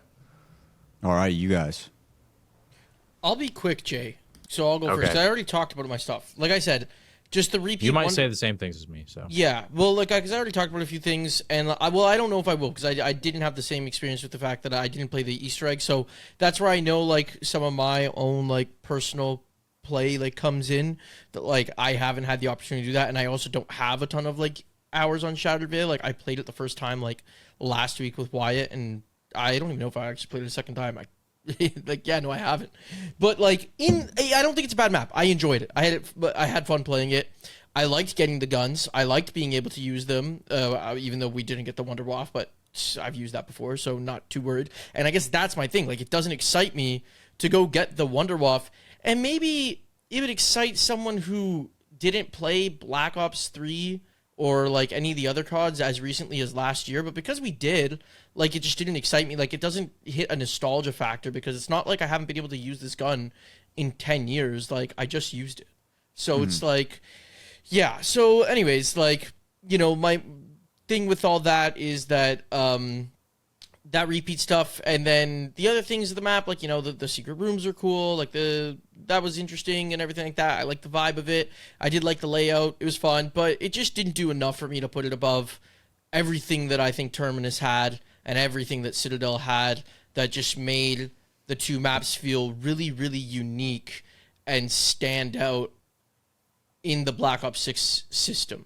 I think that's what it is. I think the gameplay loop of every map feels the exact same when you just get down to the nitty-gritty of it. And the fact that it didn't have anything like really all that new to me, because even the special versions of the Ray Gun Mark II weren't anything too unique, that like I was like, well, if I want to like get like a different experience, so I'm going to play one of the bigger maps, unless like I'm doing it to like do the Easter egg or because I know how much Wyatt loves the map, I might not boot up Shattered Veil, but like maybe I need to play more, and then maybe my opinion would change. Yeah, I really like Shattered Veil. I think it was a good map. I mean, I played it that first night, and when I accidentally opened up that wall, we were like, "Oh shit!" It is a little disappointing that those rooms don't have a little more to them outside of just the upgrades. I agree with the Wonder Weapon thing you're talking about. I mean, like, even the simple fact that, like, the blue and purple variants of the ray gun upgrades already exist on Alpha Omega. Like, the full auto version on Alpha Omega, I actually think that version's better because it becomes dual-wield full auto ray guns. I think that's cooler than just, like, the normal version on Shattered Veil. And the shotgun version is, like, basically the exact same from Alpha Omega. The sniper version, I think, is different because the yellow version from Alpha Omega is basically like a beam smasher laser beam. So, I mean, like, I that part kind of held it back for me. The Wonder Waff part kind of held it back for me because also, like, I've only ever used it once, and I don't think I pulled it from the mystery box. Pretty sure it was Kyle, because this man seems to be the only one that has the magic touch to go get that bullshit. I'm lucky, bro. Yeah, and so for some reason, whatever the rates are on the Wonder Waff seem to be incredibly low, and I think they should definitely crank that up in the box a little bit.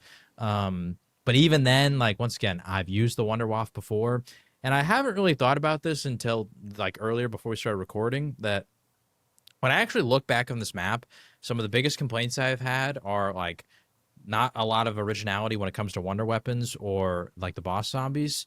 And this map is very much, like, the biggest offender of this because Terminus had a new wonder weapon and the amalgamation. Now, it did have the Mangler, but, you know, I'll take the other two. It had 2 of the 3 that were new.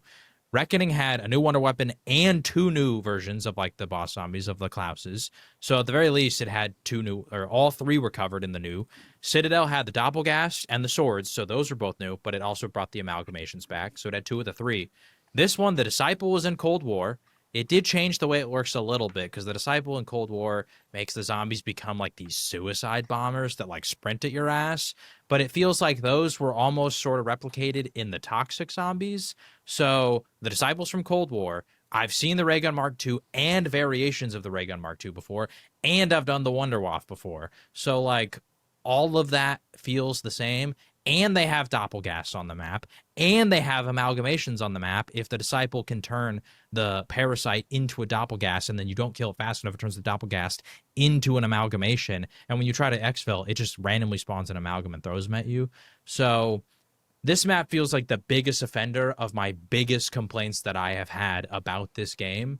Obviously the tomb, but like the tomb is one of the, it's like a little shitty side map. So like, and same with Liberty Falls. Like we've seen the jet gun before, although it was better. We've seen the ice staff before. We've seen manglers before. The amalgams from the tomb, the mimics. I've seen all that shit before. And then one of the steps to upgrade is like just using vermin into the middle. Like, why not use the toxic zombies, which would have made that fucking step. Me and Wyatt were struggling with it. That step would have been insane. We were struggling with it because we were just doing it like we were just playing stupid. Like as soon as like dumb. we fucking like locked in on it, like we got it done in 2 seconds. Or I think I just popped a fucking chopper. Yeah. But imagine doing that step, but like with the toxic zombies spawning all the time instead of vermin. Like why use vermin here? I was going to say, too, the ray gun upgrades, I think, are, like, it suffers from, like, the Citadel swords, right? I think they're so easy to do. Like, the mirror one for the shotgun one, you just set up the mirror, you just punch it a couple times, and boom, a doppelganger spawns, you kill it. Like, that's not hard. The only thing that I think is annoying about any of those steps is I think the blue one, actually, I don't like the upgrade for it. I don't like having to sit there and wait for the abomination to shoot the laser at it. Because that's just that annoying. Was the other like, thing. Yeah. I don't like that stuff. I literally go, how do we do this? Why? He's like, he's just got to shoot. He's got to ram it. I was like, I'm trying to get him to ram it. And then all of a sudden they were all done. I was like, when did he do them? And we didn't even know him. We just started the next step. I think this step was unique. It is annoying, though. It is unique. But it's an abomination. Like, why an abomination? I despise the abominations. I do not like them at all because it's the same thing that I had with the Margwa. I don't like when I'm like time gated behind being able to kill it.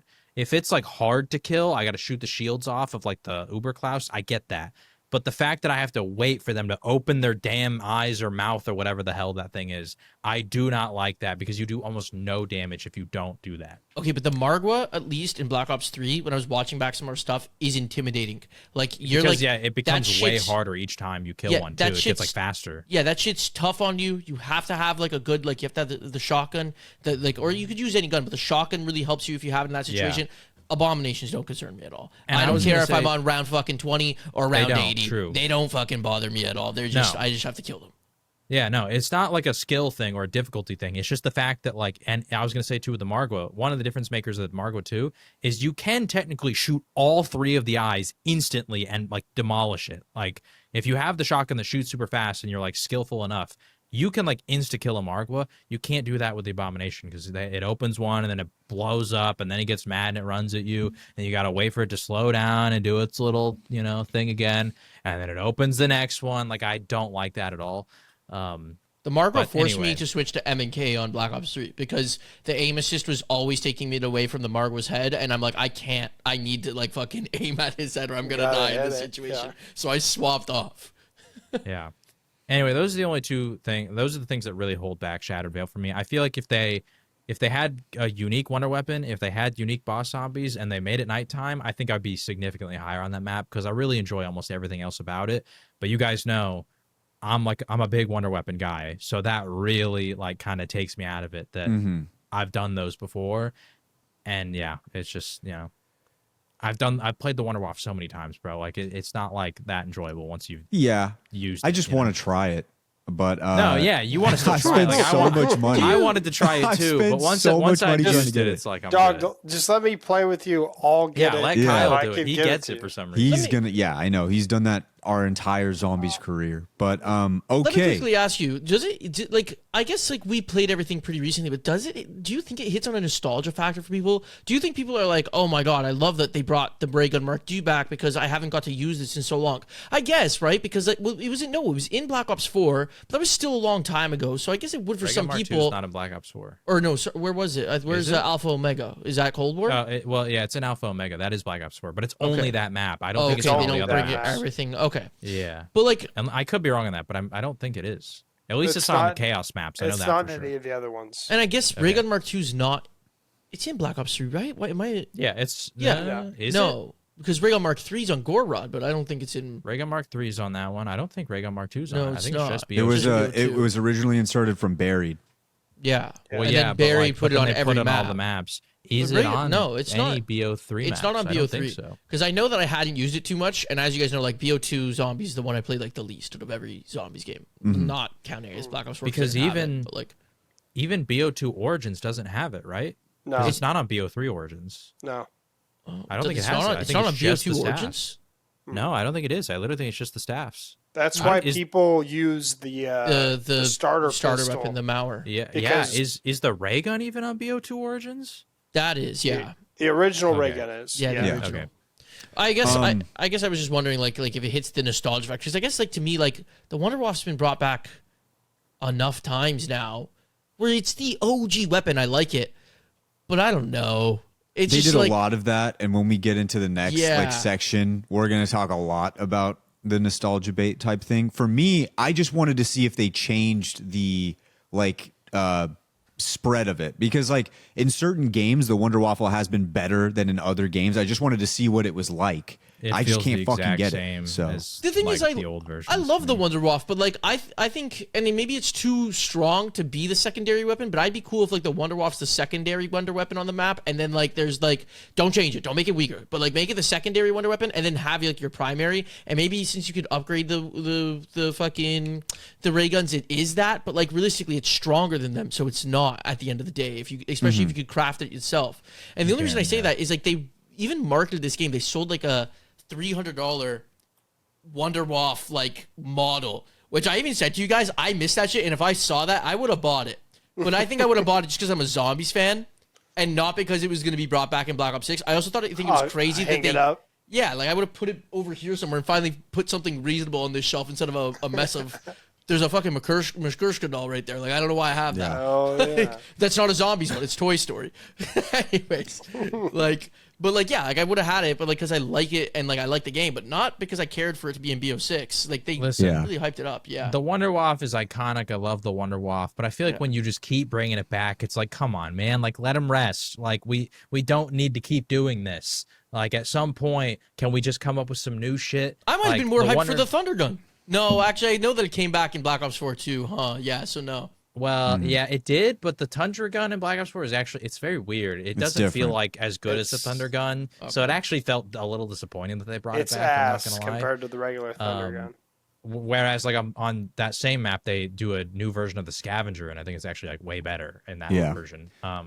It feels like a jet gun type of rework where like they made the Scavenger good all of a sudden. But anyway, yeah, I feel like at some point it's like we just keep bringing back some of these old guns, and like I get it, but even like on the Ray Gun Mark II thing, I actually don't like that they added it to all the other maps. I feel like it would have felt a little more unique if it was only on Shattered Veil that I get to experience that. And I know the upgrades I can only experience on that map, so that does change it a little bit. And I liked that in Buried and BO2. I liked that they did that. I don't like that they did it in BO6. yeah. So Okay, so that is the official ranking, boys. We got Shattered Veil 1. We have Citadel Daymore 2. We have Terminus 3. Then right after that, we have Liberty Balls, The Reckoning, and The Tomb.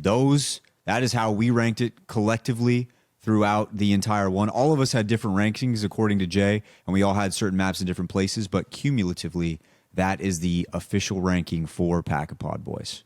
Now, let's hit a quick break. On the other side, let's round out our official opinions on BO6, and then we'll send you guys into some BO7 talk. Let's get it.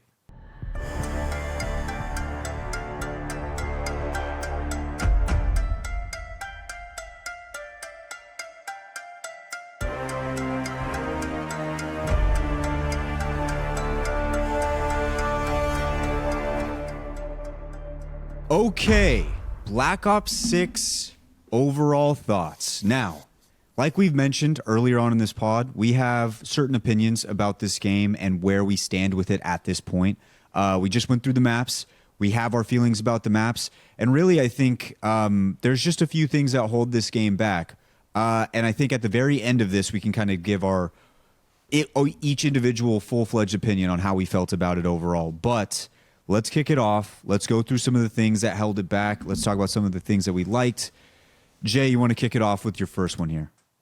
So the first thing, and I find this really interesting because I don't know if everyone necessarily agrees with this, but when I was younger, I very much look forward to when a new map would drop. It felt like a feeling like no other. And I haven't really felt that with BO6. And at first I thought maybe it's just because I'm older and I'm not like a kid anymore. I'm not coming home from school excited to like go like download the DLC and go play it. Like, and so like just that anticipation building up all day of just wanting to get home and go play it. And then, the next day at school, you go talk to your friends about it. Like, I felt like maybe it's just because I'm older. But then the more I thought about it, I realized I think the reason that, and I've said this multiple times, so you guys can attest to this. I've always said that at some point it feels like all the BO6 maps feel the same. They all play the same at a certain point once you get past the setup, right? And I was thinking about it a little more, and I realized it's because Black Ops 6 is a very homogenized experience. So what I mean by that is, we talked about it many times, a lot of the boss zombies carry over between maps. That did not happen in old games, so that's one thing. But even apart from just the boss zombies, like parasites and vermin are on every map. They're on every single one. So it makes it feel a little more similar every time I play on a new map for that experience. The only one I think where parasites and vermin are not a thing, and they still do show up, is the Reckoning. And so I appreciate the Reckoning for doing that. But I feel like if each game, or if each map had like their own dog round, or maybe they don't all need to have a dog round and you just get rid of the parasites or vermin, that would have helped with this experience. But some of the other things that contribute to it being homogenized, I can buy every perk on every map. So when I think of Mob of the Dead, when I play Mob, I always buy Electric Cherry because Electric Cherry is a very unique experience that I can't get on most other maps. I know on BO3 with the Wonder Fizz you can, but even that, it's randomized, so it doesn't feel like I always get to play the Electric Cherry. So when I play that map, I specifically am willing to sacrifice another perk for Electric Cherry. When I play Buried, I want to play with Vulture Raid for the and which Buried's also different because you can get all the perks. But like, I always want to have Vulture Raid when I play Buried because I don't get to experience it on a lot of the other maps. Now, some of them like Deadshot or shit like that, like I don't feel that way. But I think of like even some of the core perks. When I play Origins, I will always have Stamina Up. I will sacrifice Stamina Up on some other maps, but on that map, I will not. Because Origins is a map that movement is very important. When I play on Shadows of Evil, for example, when Widow's Wine came out, I feel like there's a lot more tight corridors when I navigate between areas on Shadows that makes me want Widow's Wine more than other maps. I don't feel that in Black Ops 6 because I can always buy every perk no matter what, so I get the best of everything. I don't feel a unique experience on the maps from that regard. So that's another reason why they're homogenized. Another example on the perks like stuff is there's free perk Easter eggs on like every map in this game. Yeah. I don't care about them. I don't. Like, because all that is to me is saving me some money. Like 4K, because maybe 7K if like you have a lot of perks. But yeah. But like, think about like on Buried, we very much wanted to keep going through the witch's house to get some more free perks. We want to do that because once we buy our 4, we can now almost like cheat the game and go past the perk limit by doing that. On Origins, I will intentionally buy 4 perks, and then I want to do that one quest that gets me double tap. That's the only way I can get double tap through that map. Like certain stuff like that, like on what's it called? The spider map that Kyle hates, Zetsubo. If you want to get Widow's Wine on that map, you got to go to the spider boss fight, and you get it for free. Now, you can't go past the perk limit, which I do think was kind of lame on Zetsubo. They did that. I feel like they should just let you drink it if you already had 4 perks. But you know what I mean? Like certain stuff like that was always a unique experience that made me look forward to certain aspects of a map that I no longer care about because all it is at this point, the free perk Easter egg, is just a way to save me some money so I can pack a punch a little bit faster. Yeah. Another aspect of what I feel like has homogenized the game is the armor system. The armor system is the same on every map. The shields were not the same. Like, and I don't mean just in terms of like the way that I have to go find the parts. I mean like the physical appearance of the shields and even the way they worked. Example, Gorod Crovey. That map, the shield is like the big dragon shield that you build, but also it shoots a fire blast out that can kill zombies, but you also have to use it for the Easter egg in multiple different steps. That shield does not exist on any other map. When I go over to Blood of the Dead, I don't know if you guys even knew this because I don't know how many of you guys have played Blood of the Dead. You can use the shield to revive your teammates. It has a blast that you have to use for the Easter egg a ton. But if you shoot the blast at your down teammate, it will revive them from afar. Like, that's cool shit that you can't do on any other shield or any other map. And so the shields all had different unique experiences. Some of them were just basic ass shields, but The armor system feels very much like, once again, another reason why every map feels the same, because the armor system is the same. And then the final thing that I think has kind of made the maps feel very homogenized to me is the field upgrades. And when I compare the field up, which Jumbo, you might have something different than what I said facility. That's all I said. Oh, well, yeah. we're going to talk about facilities later. I have the whole point about facilities, but the field upgrades. And what I mean by that is, think about on Shadows of Evil, the sword. The sword is really cool to go get. There's a whole quest for it. And that is essentially your field upgrade on the game. I think about Horizon Track, the Ragnaroks, where you can slam them down and you can do like the cool stuff. That's a field upgrade. But I have to do a unique quest and go get the parts for them to go build it, and it's part of the Easter egg, right? The Dragon Strikes on Garad Krovi, another unique field upgrade, and I can upgrade that one to make it even better. That's just and it becomes, cool. Yeah, it becomes like a fucking monkey pet bomb. dragon. And well, that's actually even different. I meant the Dragon Strike, where you call down I was the, talking the about circle, and the dragon shoots fire at the ground. But then I guess that's even another one where you get the little pet dragon that you can do cool shit with too. The skull from Zetsubo.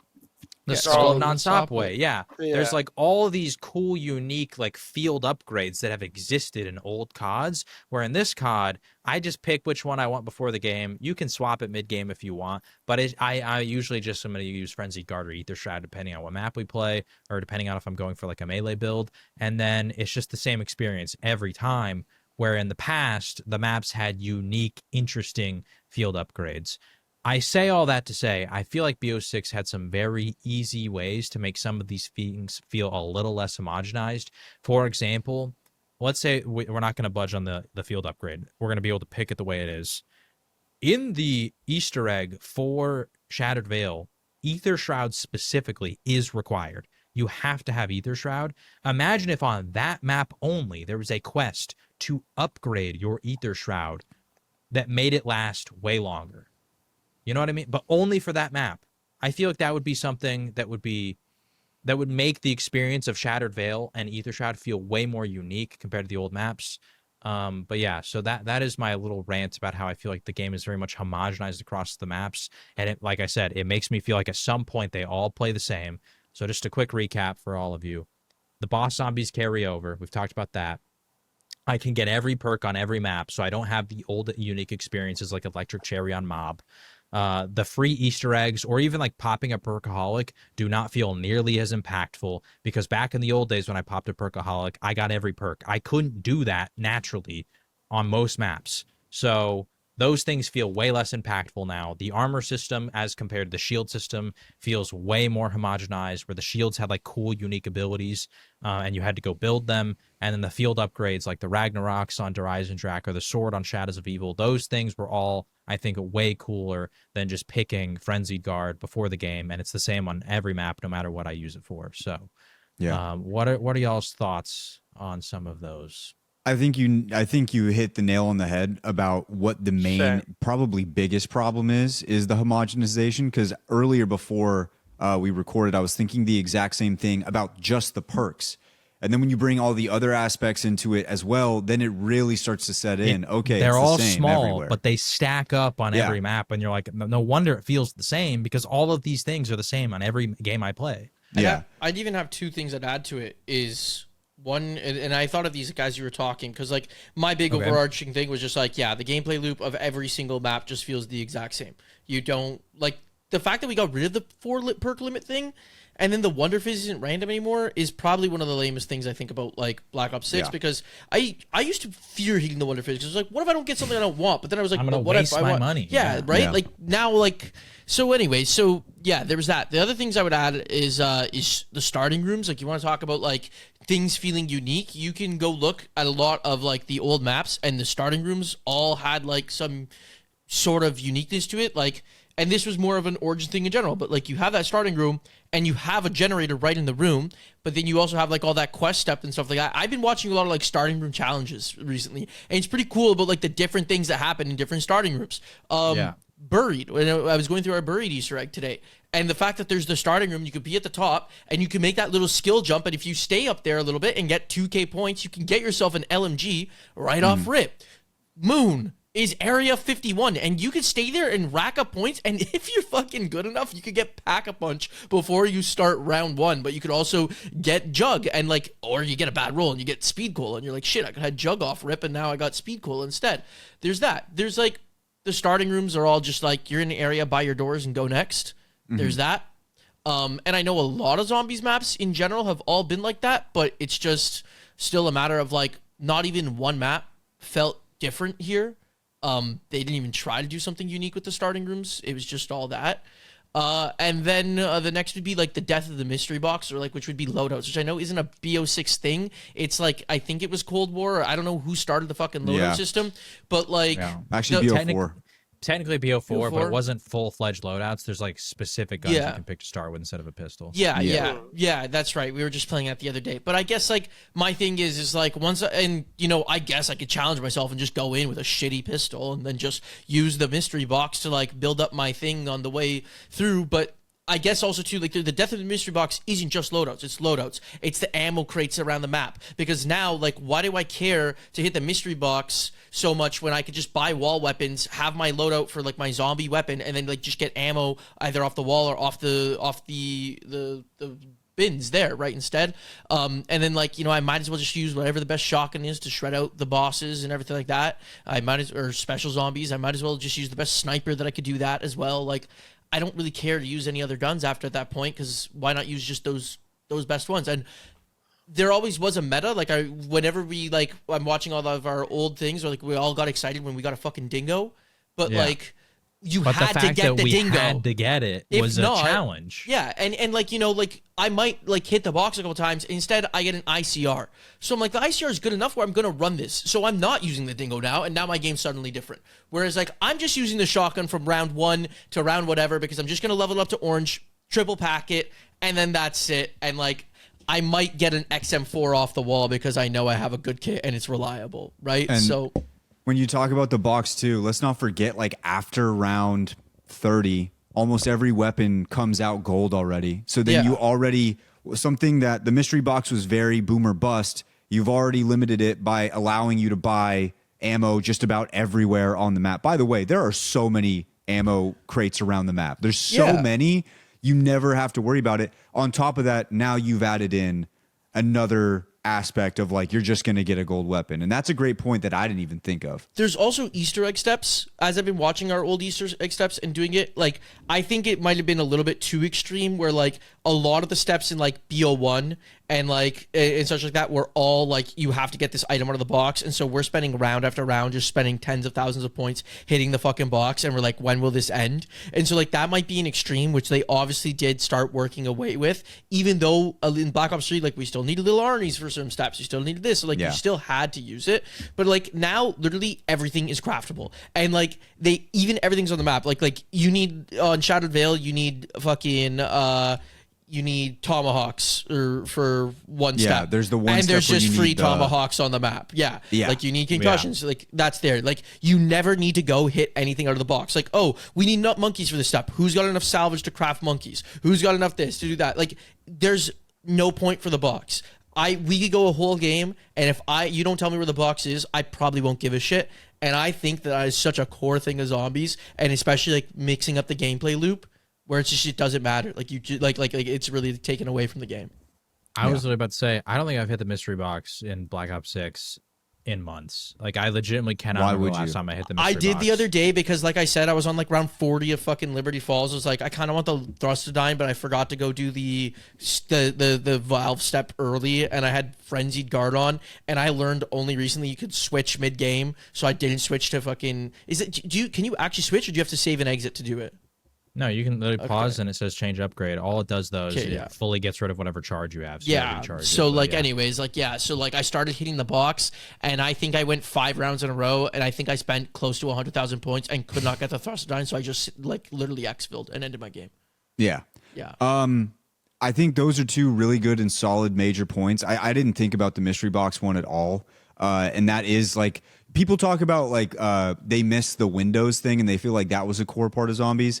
I do miss it. I don't think it was a core part. The box is a core part, and you got to make it to where it matters. Rich, I know you had some.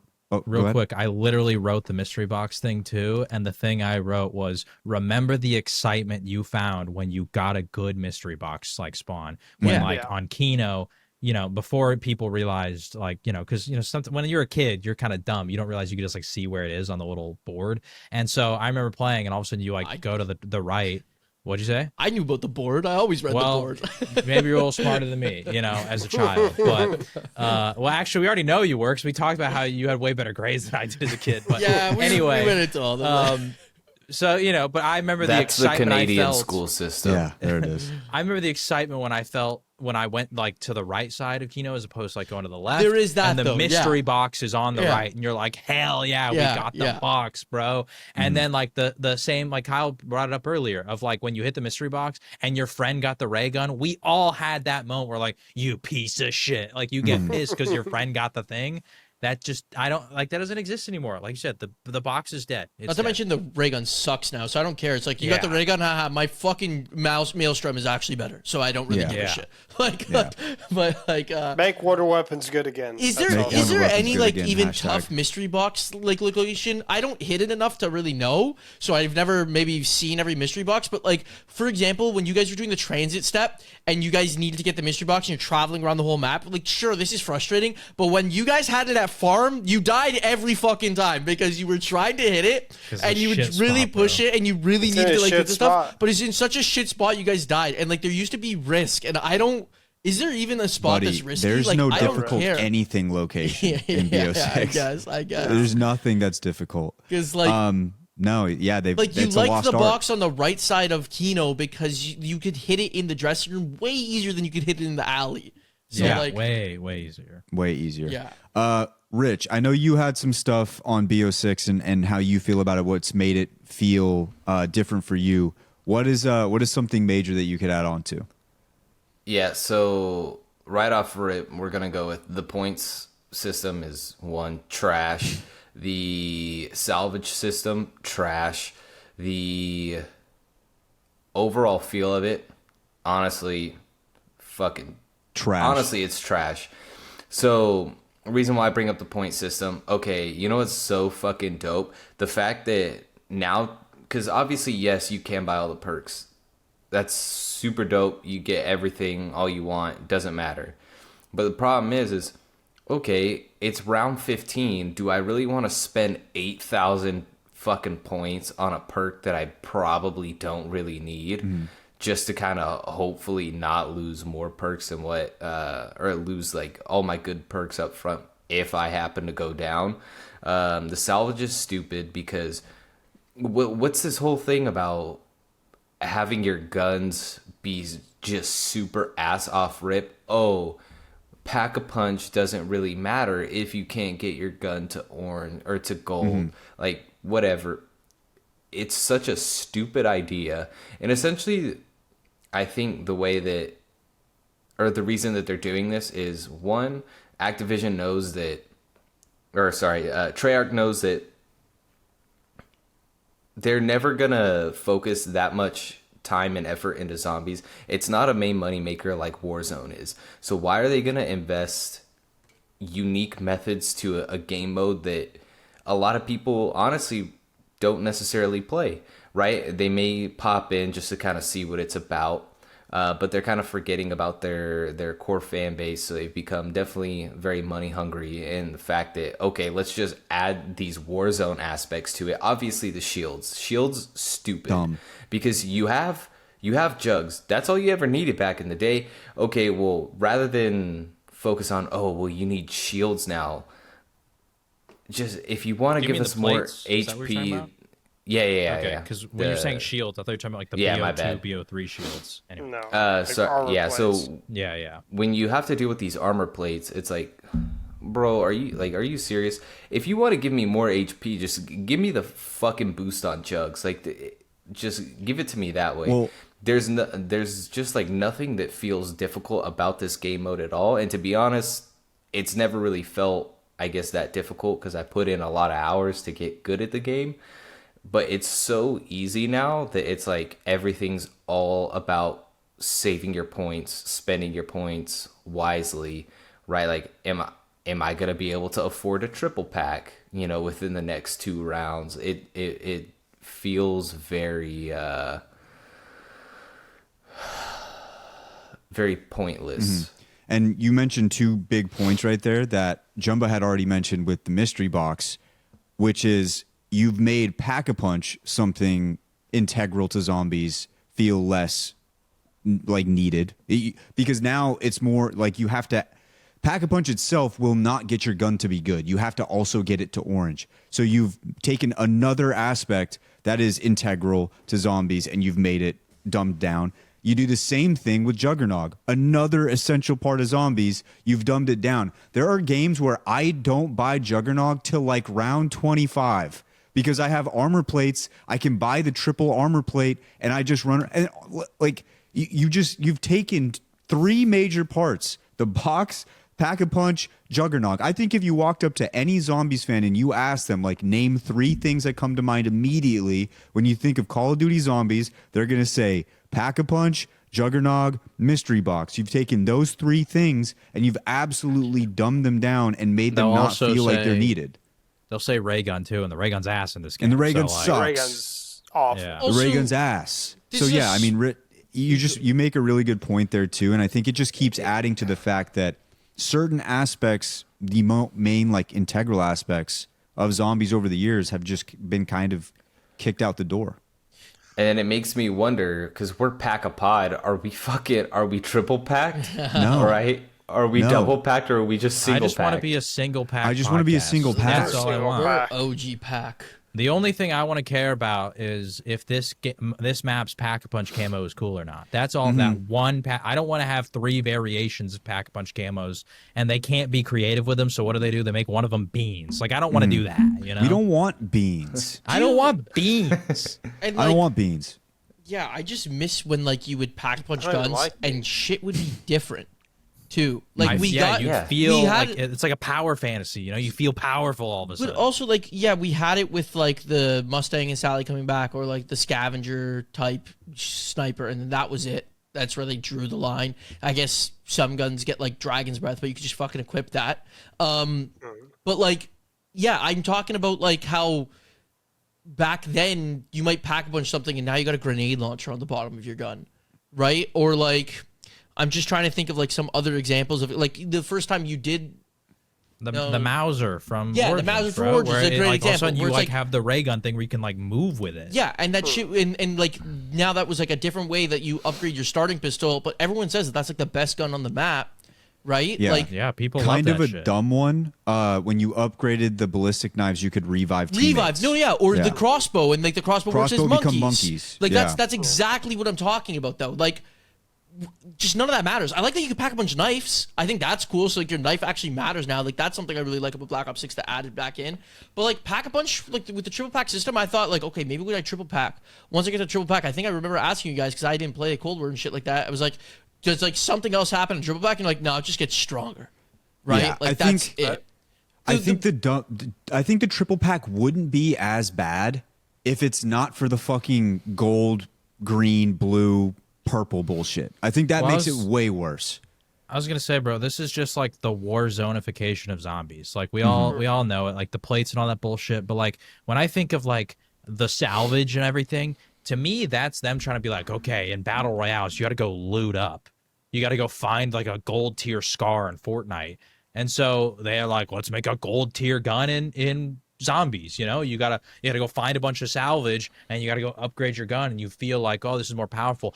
I don't. I feel like my guns are weaker when they are triple packed gold than I felt like on Black Ops 1, just simple pack-a-punch. When they also too, when like I love when you do use the box and then you get an orange gun, it gives like this whole crazy effect as if it's supposed to be special.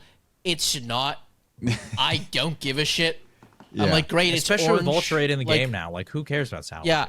I guess Get a like pillow. yeah, for certain shout out things the like best if you part. need to hold on to salvage and like, but like again, I'm gonna upgrade one gun and I'll just take whatever orange gun I get. But usually I have no reason to go for the randomness. I'm just gonna go take a gun off the wall that I know works. That's like Yep. exactly again. It's Or, gonna be like, orange. bro, I'm gonna be honest. I don't even go for the boxer wall weapons at all. I just bring in the gun I want, and then I like upgrade it all the way, and then I try to go get like the wonder weapon. That's basically all But I yeah, do. I'm talking about like if we're doing like Terminus the other day, like you had like Beam Smasher. So like my plan was that I was just gonna go. No, if you remember, I was gonna go XM4 because I was using the sniper. You were just gonna drop me your Olympia, so we didn't have to waste time me triple packing or like wasting 'cause, time. like, who gives a shit? Just use this one, bro. Yeah, like that's all we were gonna do. I was like, okay, that the shotgun will be good for taking out like manglers, and I'll use the sniper for killing the boss. Like.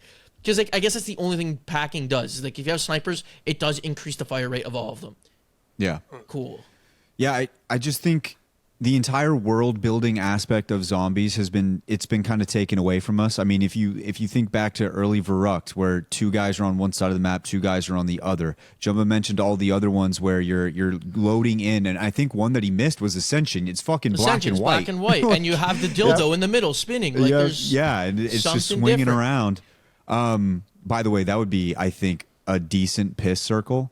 Or a piss like corner. Piss corner. Nah, I'm pretty sure we very visited. dangerous. The piss I'm shakes. pretty sure we visited that on like the very we did. first We or did. second. He's referencing He it. did. Yeah. Yeah. It's a I think it'd be a callback. good- I That think was it'd be a his good- pick for the piss. Oh, corner. so that's your throwback. He's trying to That's defend his garbage. piss corner take. But yeah, they've just taken the world building out, and they've taken out the aspect of like trying to build yourself into the game. They had even such an opportunity with Reckoning. Like you could have started 2 people one tower, 2 people the other, and then you have to make your way Yeah, together. dude, like there's the just Barak thing. 2 people, There's 1 just- tower. Remember that Bro, YouTube even video? like the black and white thing you're talking about. Y'all know like the part where you start the Citadel Easter egg and you have to talk to Kraft in the thing? Yeah. And there's that moment where he's talking to you and all of a sudden his eyes glow purple and the entire map like glows purple for a second. That shit's so badass. And then it's gone. And it's like, dude. Like that was cool. Why can't? Is there no other way that can happen? Because I'm thinking back, like remember on Shadows when of you Evil, use when we do Idolize. the Easter egg. Well, just okay. kidding. Like, All right, buddy. When we use Idolize, that's like when the Dreisendrach Easter egg step where you go back in time and it's black and white. yeah, That's- yeah. Yeah. But I'm thinking like there was other things that would change the atmosphere of the map in old games. Like remember on Shadows of Evil when you get to a certain Easter egg step, all of a sudden like the big ass worm in the sky like gets like way closer and appears and like the skybox is different. Like Shang when you go back in time, which Shang is a when you little go bit more back in basic, but time. still, like you go back in time, you have that thing. but still like you go back in time. Well, you do that like all the time. Yo, You know the what I whole mean? For Easter the egg has to be done in back in Yeah, time. so, I'm saying like- it's basic because like the Easter egg is so simple that like Yeah. we finished it so early. But yeah, And it's so weird because they did it in Cold War, the very first map on D Machine, where you can go to the Dark Ether version of the map. You can go to this like upside down Stranger Things version of the world we're currently in. And then they didn't utilize any of that like at all since. Like what? I Yeah. I feel like there's so many cool things they could have done with the Dark Ether that they just did not do. At all. That would have maybe solved some like imagine if Liberty Falls, like I said, imagine if all of a sudden as you go through the Easter egg, the Dark Ether is slowly taking over the entire map. So Yeah. now it's changing the experience. And now all of a sudden everybody's critique that we all had when we first saw those pictures of like, this is it. There's no vibe, there's no aura, there's no anything. Would have been solved immediately, you know? Yeah. now Now, Kyle, I know you haven't added in anything yet. Was there something you wanted to add on top of that? I would say, as far as like the whole feel of the map, I think Jay hit the nail on the head. I think a lot of it feels repetitive through like just like the systems that they put into place to make zombies easier. I think made the whole entire feel for the game just feel generic all the way around. The only time like the things that like I talk about the exciting parts are like the things that are different from everything else. Yeah. And like I said, I like when they go hard on one mechanic, or they like the swords, or if they have a new way to get into a place, or they add a secret room or something like that. Like that's something that's interesting and more different from the other maps. But everything does feel a little repetitive because they have the same zombies on every map and things like that. One thing I will say about Black Ops 6, though, as a whole, is I did enjoy just kind of like the system in which you had to go through and do the Easter eggs. I even though like everything gets built for you and all that shit like that, I did enjoy that just because I felt like the steps were fun. But Some of them, I will say, I do kind of miss the old days where we were just ripping the box and we're like, we need EMP grenades. Fuck, we It's just a spent bonding 50. moment. Every I miss man those needs days. to go Yeah. through a moment where you're hoping that the Matryoshka dolls pop up Yeah. finally. We We're need 'em. all burning points, just praying for one moment that we can just get lucky, please. Tell me We're, one we're moment. all gambling. We're just like, keep Yeah. hitting the box. And then they're like, Please. bro, I'm broke. I can't hit the box anymore. And then somebody I'm else a just broke walks up. bitch. Tell me Yeah. one moment in Black Ops 6 we've had that. I got it. I did it. Oh my god, I got it. Like, there's none of them. like There's none of that. Nothing. Nothing needed to be like clutched up. I feel like all of us have given kind of like a major one, except me for right now. I think my biggest problem with Black Ops 6, I play this game a lot. I have a lot of fun, and I like to grind for the camos. I like to. We've done all the Easter eggs. All that stuff is fun. I think some of the maps are. I think 3 of the maps are really good, and I think 3 of them are just meh. But my biggest problem is. Okay, hold on. This is 4 You years. ranked Terminus 4th, so are you saying Terminus is meh? No. I mean, like, He thinks 4 of the maps are really good, and he thinks 2 are mad. Okay, just I was go to about the to next say, point. because like in my either you're about description. to tell me that Liberty Balls is meh, and you have it really high compared to everybody else, or you're going to say Terminus. Anyway, well, no, go ahead. I said in my description I felt like I needed to play Terminus more, and I felt yes. yeah. So I just wanted to make sure that we yeah. weren't. Anyway, Because like I like Liberty Balls, it's still like even when I talk about it, Yeah. it's still meh. But yeah, which doesn't mean it's not fun, but yeah. yeah, no, for sure. My problem with Black Ops 6 really just comes down to the amount of time that they had to make something great again. We had 4 years in between round-based zombies, and this is what we got.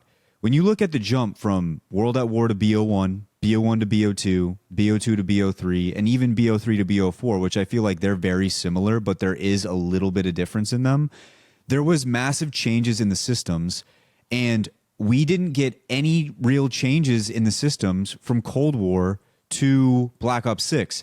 That wouldn't be a problem, really. It still would be. It would be a problem, but it wouldn't be as big of a problem if it was the next title that came out after Cold War, but it's not. It was a long time in between, and that's the biggest thing for me is I have fun playing the game, and I'm like, you know what? Maybe this isn't as bad as I think, and then I always go back to they had 4 years to do this. They had a very long time to make this and make changes and differences to all of these different systems to make it at least feel different, because some people still don't like Black Ops 3. They don't like the systems in there, but there's an appreciation for at least a differing system in the first place. At least they're trying to make something different.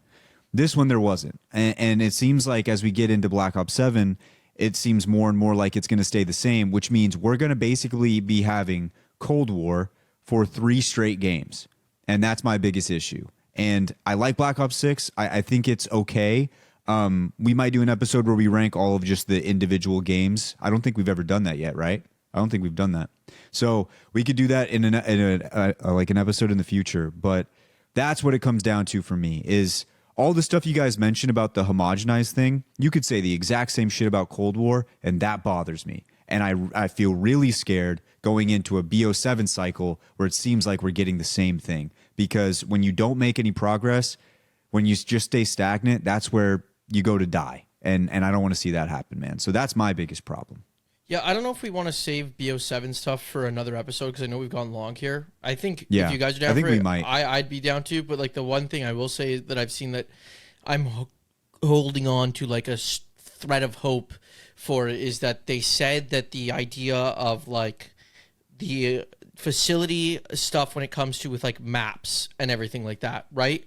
That they're going back to like more adventurous type stuff. And what they've been saying with like this first map, which is transit inspired, does hopefully already give some of that, like it's going to be very different from every map that we saw in Black Ops 6, I'd say outside of Terminus, honestly. So like, yeah, like, I don't know, I'm holding on to that thread of hope that maybe we do get like that thing where it's like, like if I look at Black Ops 3 where it's like we had like this random like 1930s, 1940s like map into a fucking forest map, into a fucking castle map, into a bunch of like fan service map. But like yeah, just my point is like hopefully maybe that gives us a little bit of that different feeling. I do agree that I think the system might give us that same gameplay loop that we're going to be upset about. But maybe a little bit of like the adventurous feel where the maps are at least very different does something for us. Like we're going to have a fucking car to drive around. That should be cool. Yeah, and I think if we were able to do the things or change at least, not even maybe even the systems, but at least just some of the slight changes to the mystery box, the way that you can get every perk on every map, I think that should change. And then the last thing being Juggernog. Like if you can make those things viable again to where they actually matter, you can leave the plates in, fuck it. You can leave in, the salvage, whatever, the points. If you at least make it to where the maps differentiate themselves and that the box matters and Juggernog matters, I think you're making a massive step, not to mention making Wonder Weapons good again. I agree with everything else said. Real quick, I have a couple more very small things. Number one, another thing that I miss, remember map-specific wall weapons? Origins with the MP40, the STG, that doesn't exist anymore. That I miss stuff like that. You know what I mean? And I know part of that is another also differentiation thing.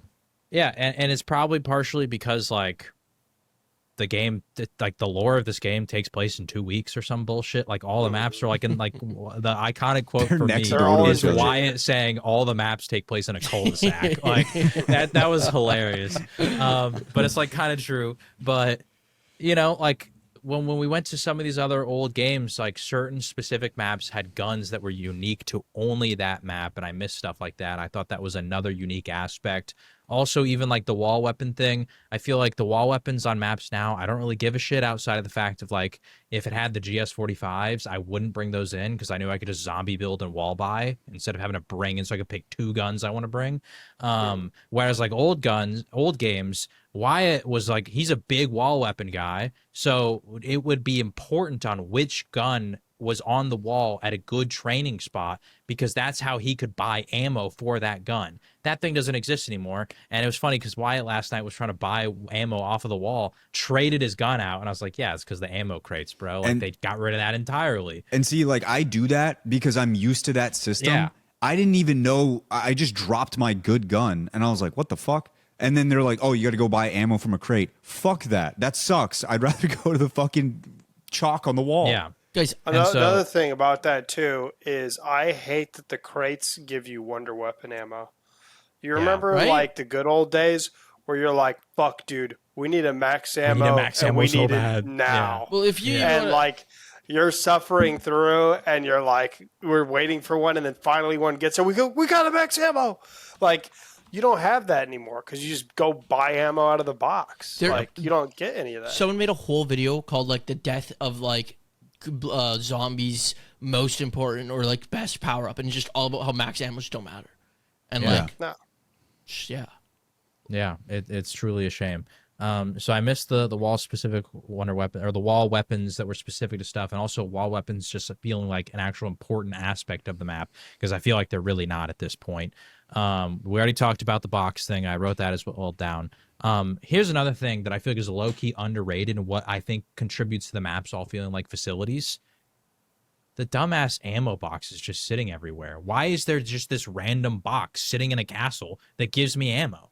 Mm-hmm. That makes it feel like a facility because that, in the lore of the map now, that makes me think somebody else came here and set up an ammo crate in this shit in case like I had to fight a horde of zombies here. And the ammo crates, they look the same no matter the map. And I say that to say, remember on old maps when the Pack-a-Punch or Mystery Box changed depending on the vibe? Mm-hmm. Origins is another great example. Both the box and the Pack-a-Punch look different. Shadows of Evil, remember?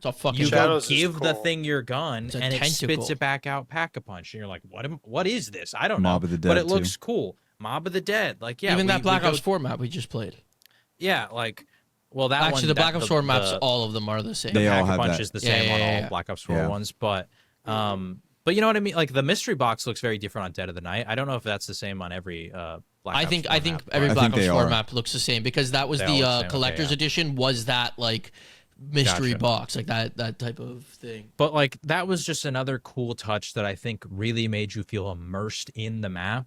is that the boxes, the pack-a-punches, they started to change them to fit the theme, and they don't do stuff like that anymore. And to add on to the fact that they don't do stuff like that anymore, they throw these freaking ammo crates in there that make every shit feel like all of a sudden we're just in a facility.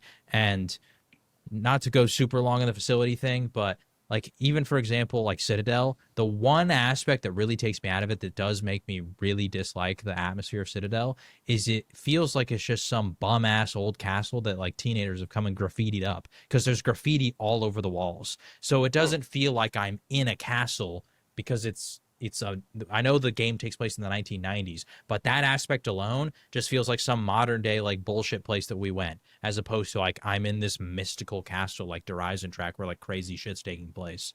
So yeah, I miss just certain small things that made the game feel unique. It's as simple as, and I worry that listeners might think that we're beating a dead horse here, because I think we've said this almost in every podcast now, in the last few, but it's just like every map used to have its own thing, its own identity. Like Transit, as much as we hate it, is wildly different from fucking Die Rise, which is wildly different from Mob, which is wildly different from Buried, which is wildly different from Origins. Each map, completely different. New fucking tech. You have the chalk stuff on Buried, you got the freaking witch's house, you got Cletus or Leroy, whatever you want to call him. On fucking Mob, you had the first time where you no quick revive and you're going into the soul mode. Like Origins in itself, it changed zombies like entirely for Black Ops 3. Like Die Rise, you obviously have the verticality for the first time, and you have the perks going up and down and the things, and then Transit, you don't even need to explain how different Transit is from anything we've ever played.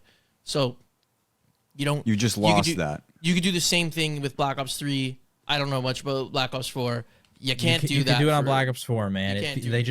They feel like such unique experiences, which I think increases replayability an absolute shit ton. And I know that Warzone exists, but my final point on this is when Black Ops 3 happened, I remember I was a little worried about zombies because the multiplayer was the jetpack stuff. And I was like, how do zombies integrate into that? And they didn't do it at all. The movement is still there, but they got a little interesting with it. With the Horizon Track, when it goes to anti-gravity, you get the double jump, which functions the same way as the jetpack does, and you get the wall running, which like is in all of BO3 multiplayer. You can wall run on everything, and so they didn't feel forced to embrace the systems that the game was doing in both campaign and multiplayer. And yet for some reason nowadays, I don't know if it's Activision, I don't know if it's Treyarch, but they're forcing Warzone into zombies. And I feel like if they just didn't do that, we could make zombies really fun and unique like it used to be. And you can still try to bring in some of that shit like the parachuting, right? Or like I know in Warzone you can drive vehicles. I'm interested to see how this new car thing works. Because on the old Transit, we've talked about many times, if you could control the bus, it would change the experience so much. So I'm interested, right? You can still bring some Warzone things into zombies, but you don't have to make it literally all Warzone. I'm just thinking about the Revelations wall run step where we all just kept trying to get the free perk over and like that goes back to like about like us like wanting like free perks. Because another thing is that I was thinking about this whole thing is like I don't give a shit about perkaholics. Like if we bring it in, okay, it saves me points. It just saves money. But like time. I also used to like be like, I don't want to use the perkaholic here because like what if we don't complete it, or like what if I just have like a reason that I didn't want to use perkaholics because like I only made had like a couple.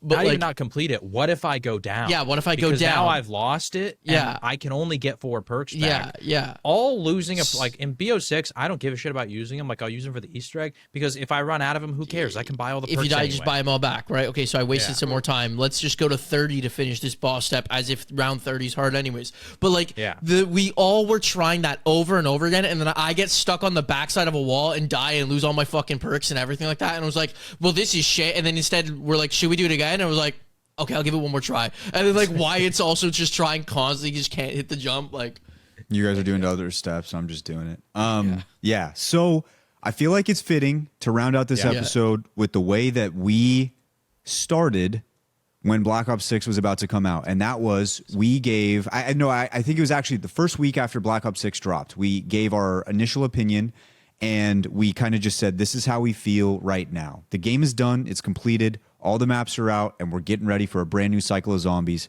I feel like it'd be fitting to close it out here. So I'll throw it down to Jay first. Your final closing statement on how you feel on BO6 as a whole.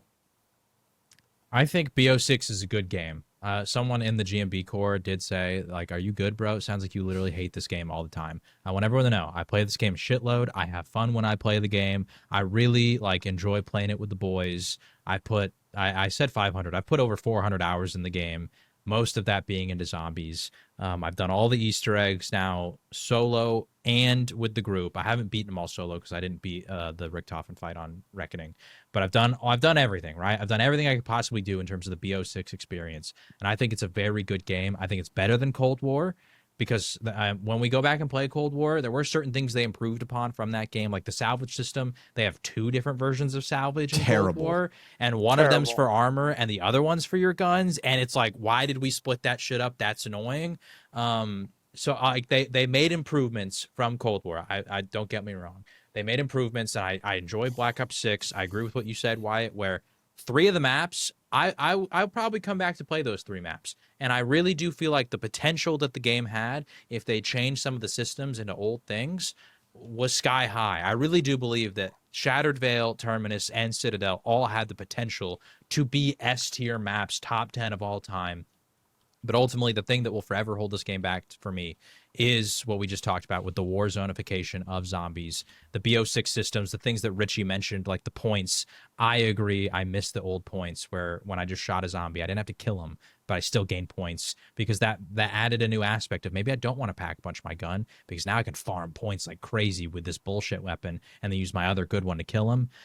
I feel like certain things like that, like all the things we mentioned with the box, the perks, we've just kind of lost a lot of things that I feel like made zombies special and unique in hopes to try and not only homogenize the mode, but homogenize the entire game. They've done it with multiplayer. They've done it with campaign. They're doing it with Warzone. And I think the goal of it is to be casual friendly. But at the end of the day, zombies has never and will never be a casual friendly mode because ultimately the casuals just don't want to go play multiplayer in their freaking bot lobbies and they want to kill people and do that shit. Like that's what Call of Duty has always been.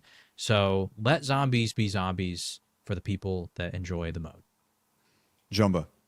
I'd agree. Like, I feel like that's another thing. I hope people listen through to this to hear that, like, we dog on Black Ops 6 a lot, but I think it's just because there was so much hype when we saw, like, those first trailers, and especially the fact that we had been doing the Easter eggs and everything like that. So when we saw the trailers, it had been 4 years, returned to round base and everything, like a round base coming back after such a long time, you know, seeing and like Richtofen in the first trailer, we just had like such high expectations and everything they promised that like about going back to a lot of the things that we loved. I think there was more so like we felt like this empty void and disappointment where it's like overhyped, underdelivered for whatever reason.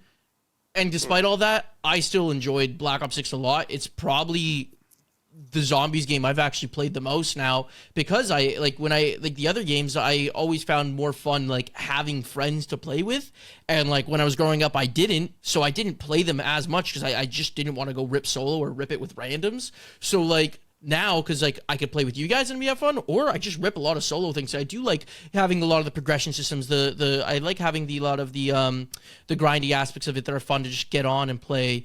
And like, you know, I want to like level up certain things so I feel strong when we go in all together. But the other thing too that I also noticed that I'd even take full advantage of in Black Ops 6 is like they had like the starting room LTM, they had other LTMs, or like this Reckoning freaking leaderboard challenge that they had the other day. I thought that was pretty cool and was the only reason I booted up Reckoning again. So there is a lot of things I liked about Black Ops 6. It got me playing zombies a lot more.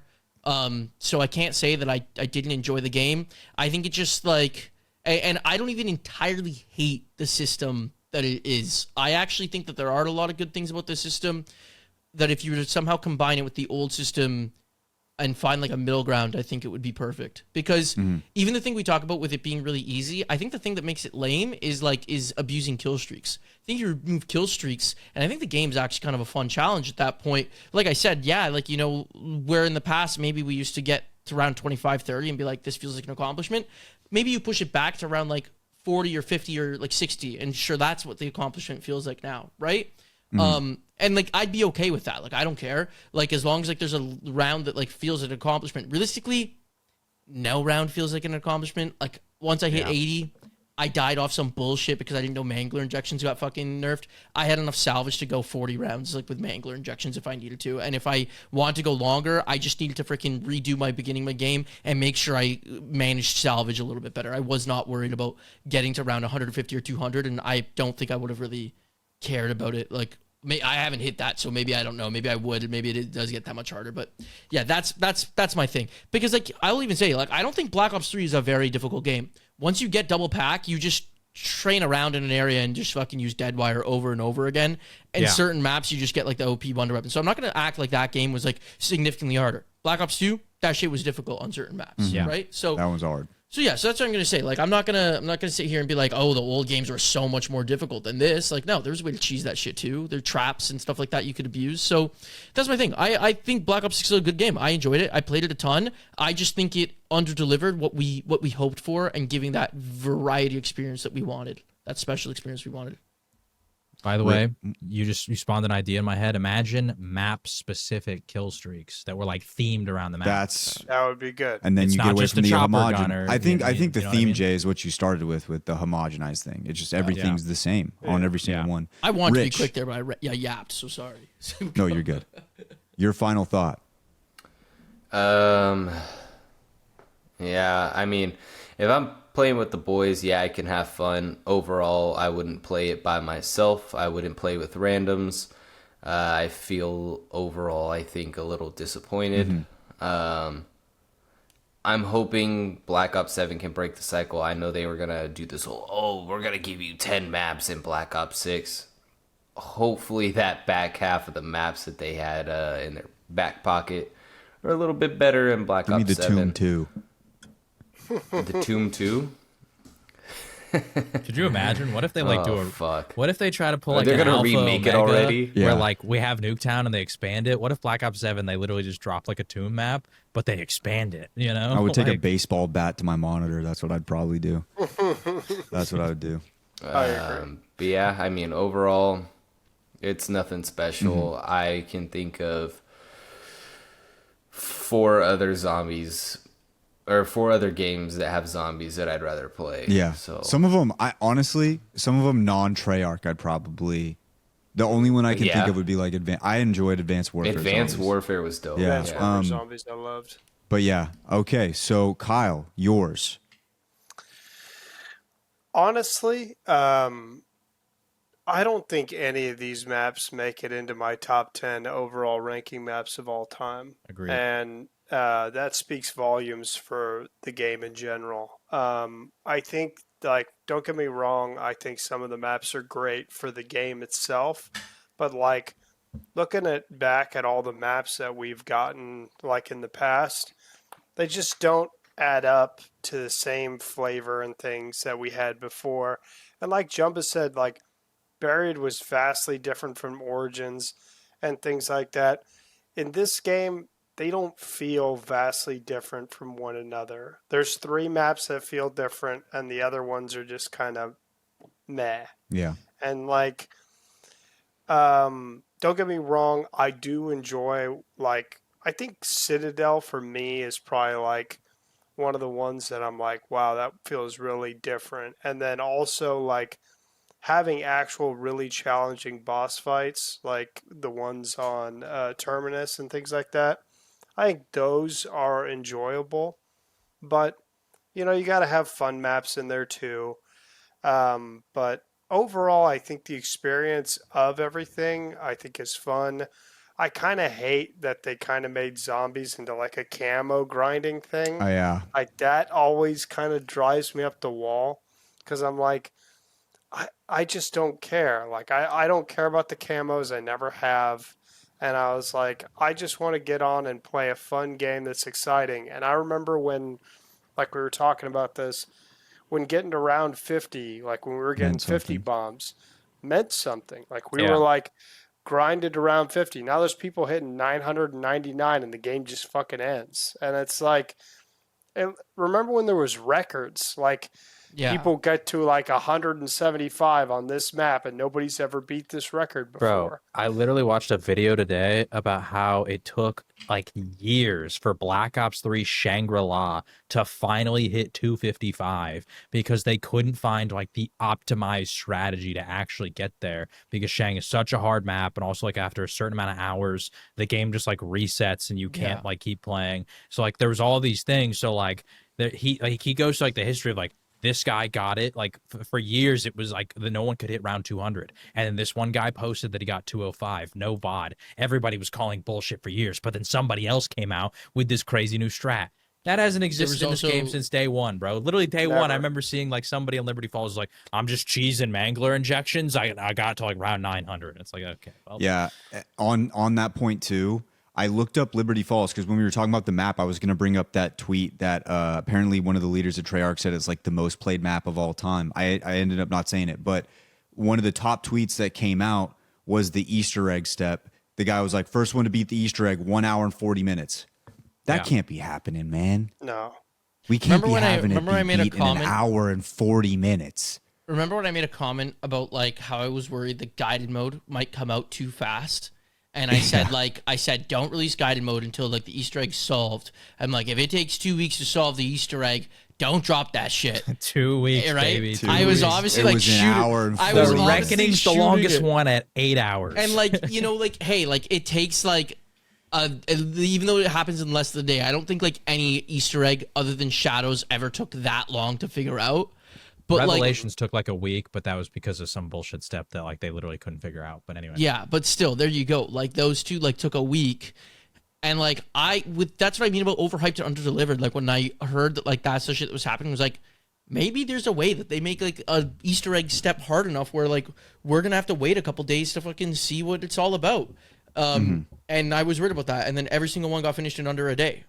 Right? Yeah. Like it's the same like on a slight side note, I've brought out Destiny before, and I remember I have not watched very much Destiny content in a while, but in the like last 2 years there was one raid where it took them like 2 or 3 days to figure out. And I was tuning in for that after because I was like, well, why is this? Dude. Why are they struggling here? Like, what can they not do? Could you imagine if they dropped a BO6 Zombies map and all of a sudden 3 days in, people are still trying to figure out this Easter egg? Like, dude, like these guys like Noah J and Mr. Rothwaffles and all them, they would be pulling insane viewership numbers comparative to like what Normal Zombies does for the simple fact that people be like, why can't they figure this out? Like, I want to see when somebody does, you know? Yeah. And So, I'm sorry, it. go ahead.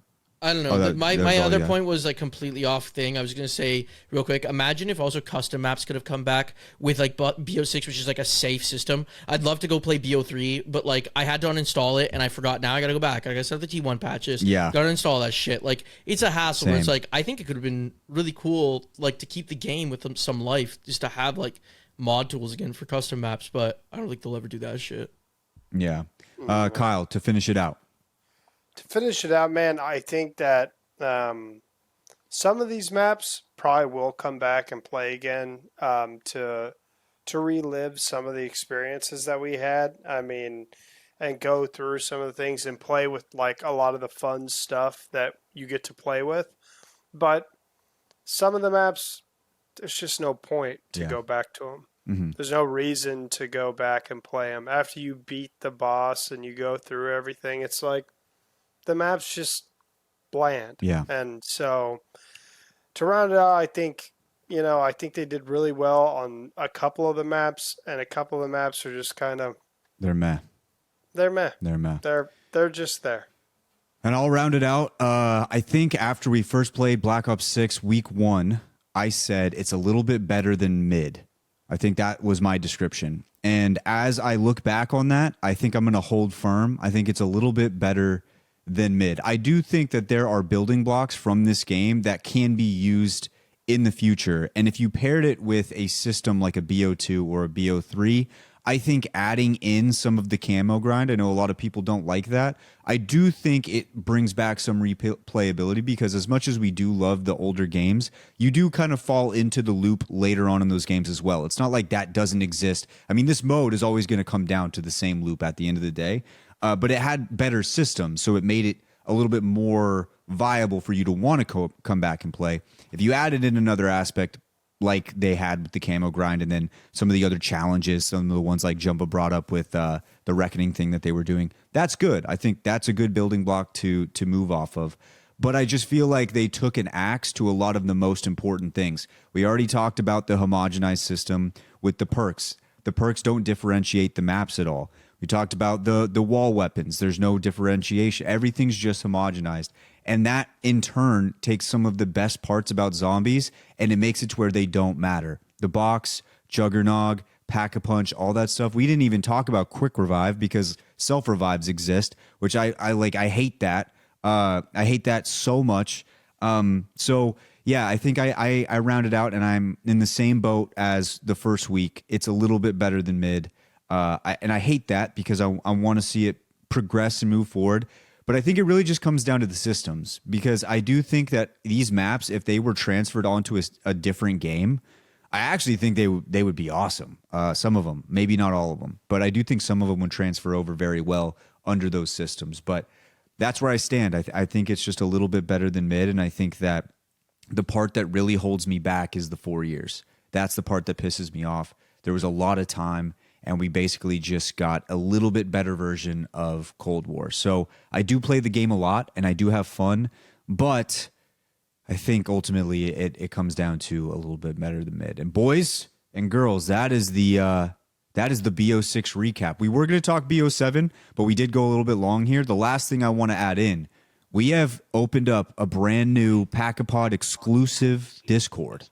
And dude, since we started this show, I think we've had 4 members join already. But we've got all the stuff you want in there. We have the general Easter egg talk. We also have a piss corner channel where you can upload your ideal piss corners for any which map that you want. You can put it in there. We're going to be adding in some other stuff as well as we go in. We've only made it just a day, so there's going to be a lot of stuff added in. But hop into that. We'll probably have the link inside the description down below. But we're going to be talking Zoms in there. We did have it in the GMB one, but we felt like for Pack-a-Pod, it needed to be like differentiated. So listen, let's say it how it is, okay? Jumbo and Richie, they're not big, in terms of the GMB universe. Even I am lesser compared to you. This is No. This is not slander. He's This is to actually aid you. defending us. Even I, compared to Wyatt and Kyle, am not like a big, I'm not a main character, if you will. And so in that GMB chord, there's a lot of Wyatt and Kyle Glazers that maybe impacted some of our draft votes. That's all I'm saying. I'm just a drafter. There's allegations that people are voting on these drafts, and they don't even know. All I'm gonna say. Listen, you all said I had the worst draft. You did. You are winning off Do we have an such a bad official draft. vote? And I'm at The vote is 3. still going. The vote is still ongoing. I'm in second place. I put up the vote today because we made so the bad vote it's good. today. You piece I am of currently shit. in the lead with 4 votes. Kyle and Wyatt both have 3. Richie has 1. Jumbo has 0. We're still going. Get your vote. Listen. I'll tell you why I know I got 0. Listen, I already said Jay's draft was very good. Wyatt's draft was really good as well, so that was definitely the second pick. Kyle's draft is so fucking outlandish that you're gonna fucking vote for that. And there's actually, especially if someone didn't listen, there is nothing exciting about my draft when you look at it. So I understand why I'm at the bottom. Like even Richie's, if you look at Richie's, it's like it's a little bit more exciting. It's a little bit like the Mimic's a good pick. The Astronaut's a great pick. Jumping Jack is like on par with the Vermin. So like there's nothing exciting about mine. I fully understand. But yeah, I got fucked in those early ones with Buried and the Perks drafts where I fucking had a sick draft and I came in last still. It was like, this is crazy. That draft where Jumbo, we were all like, wow, he actually put some good thought into that shit. That date one where he picked Buried, we were all kind of mind blown, and he got dead last in the draft, and I was like, I think this chord is mainly people who do not listen to Pack-a-Pod. Like, there's definitely some crossover, but I would say a majority of people in there do not listen. So there is absolutely some voters in here that might have just clicked on a name because, like, I like Wyatt, I like Kyle. You know what I mean? No, I don't know what I don't know what Buried is, but I'm a great shout drafter. out Wyatt. You know what I mean? Yeah, exactly. So Exactly. the Cord is open for you guys. We'll have the link down below. And then we're going to be having some more episodes, probably more frequently now, because we got BO4 coming up. We're going to be going through those Easter eggs. I got my PC or not really working, but I got a different one. So I'm going to be playing some BO4, and then we're all going to be getting ready for some of those Easter eggs. On top of that, the news cycle for BO7 continues to offer us more and more and more. There's been some more leaks, been some more images. So we're going to be talking about that in an upcoming episode as well. Ladies and gents, thank you guys for tuning in as always. And don't forget to leave your opinions on Black Ops 6 down below. Maybe we forgot something, a point that about BO6 that maybe we're missing. Let us know. We would love to hear it. So thank you guys for tuning in as always. We'll catch you guys soon for another Pack-A-Pod. See ya. See ya.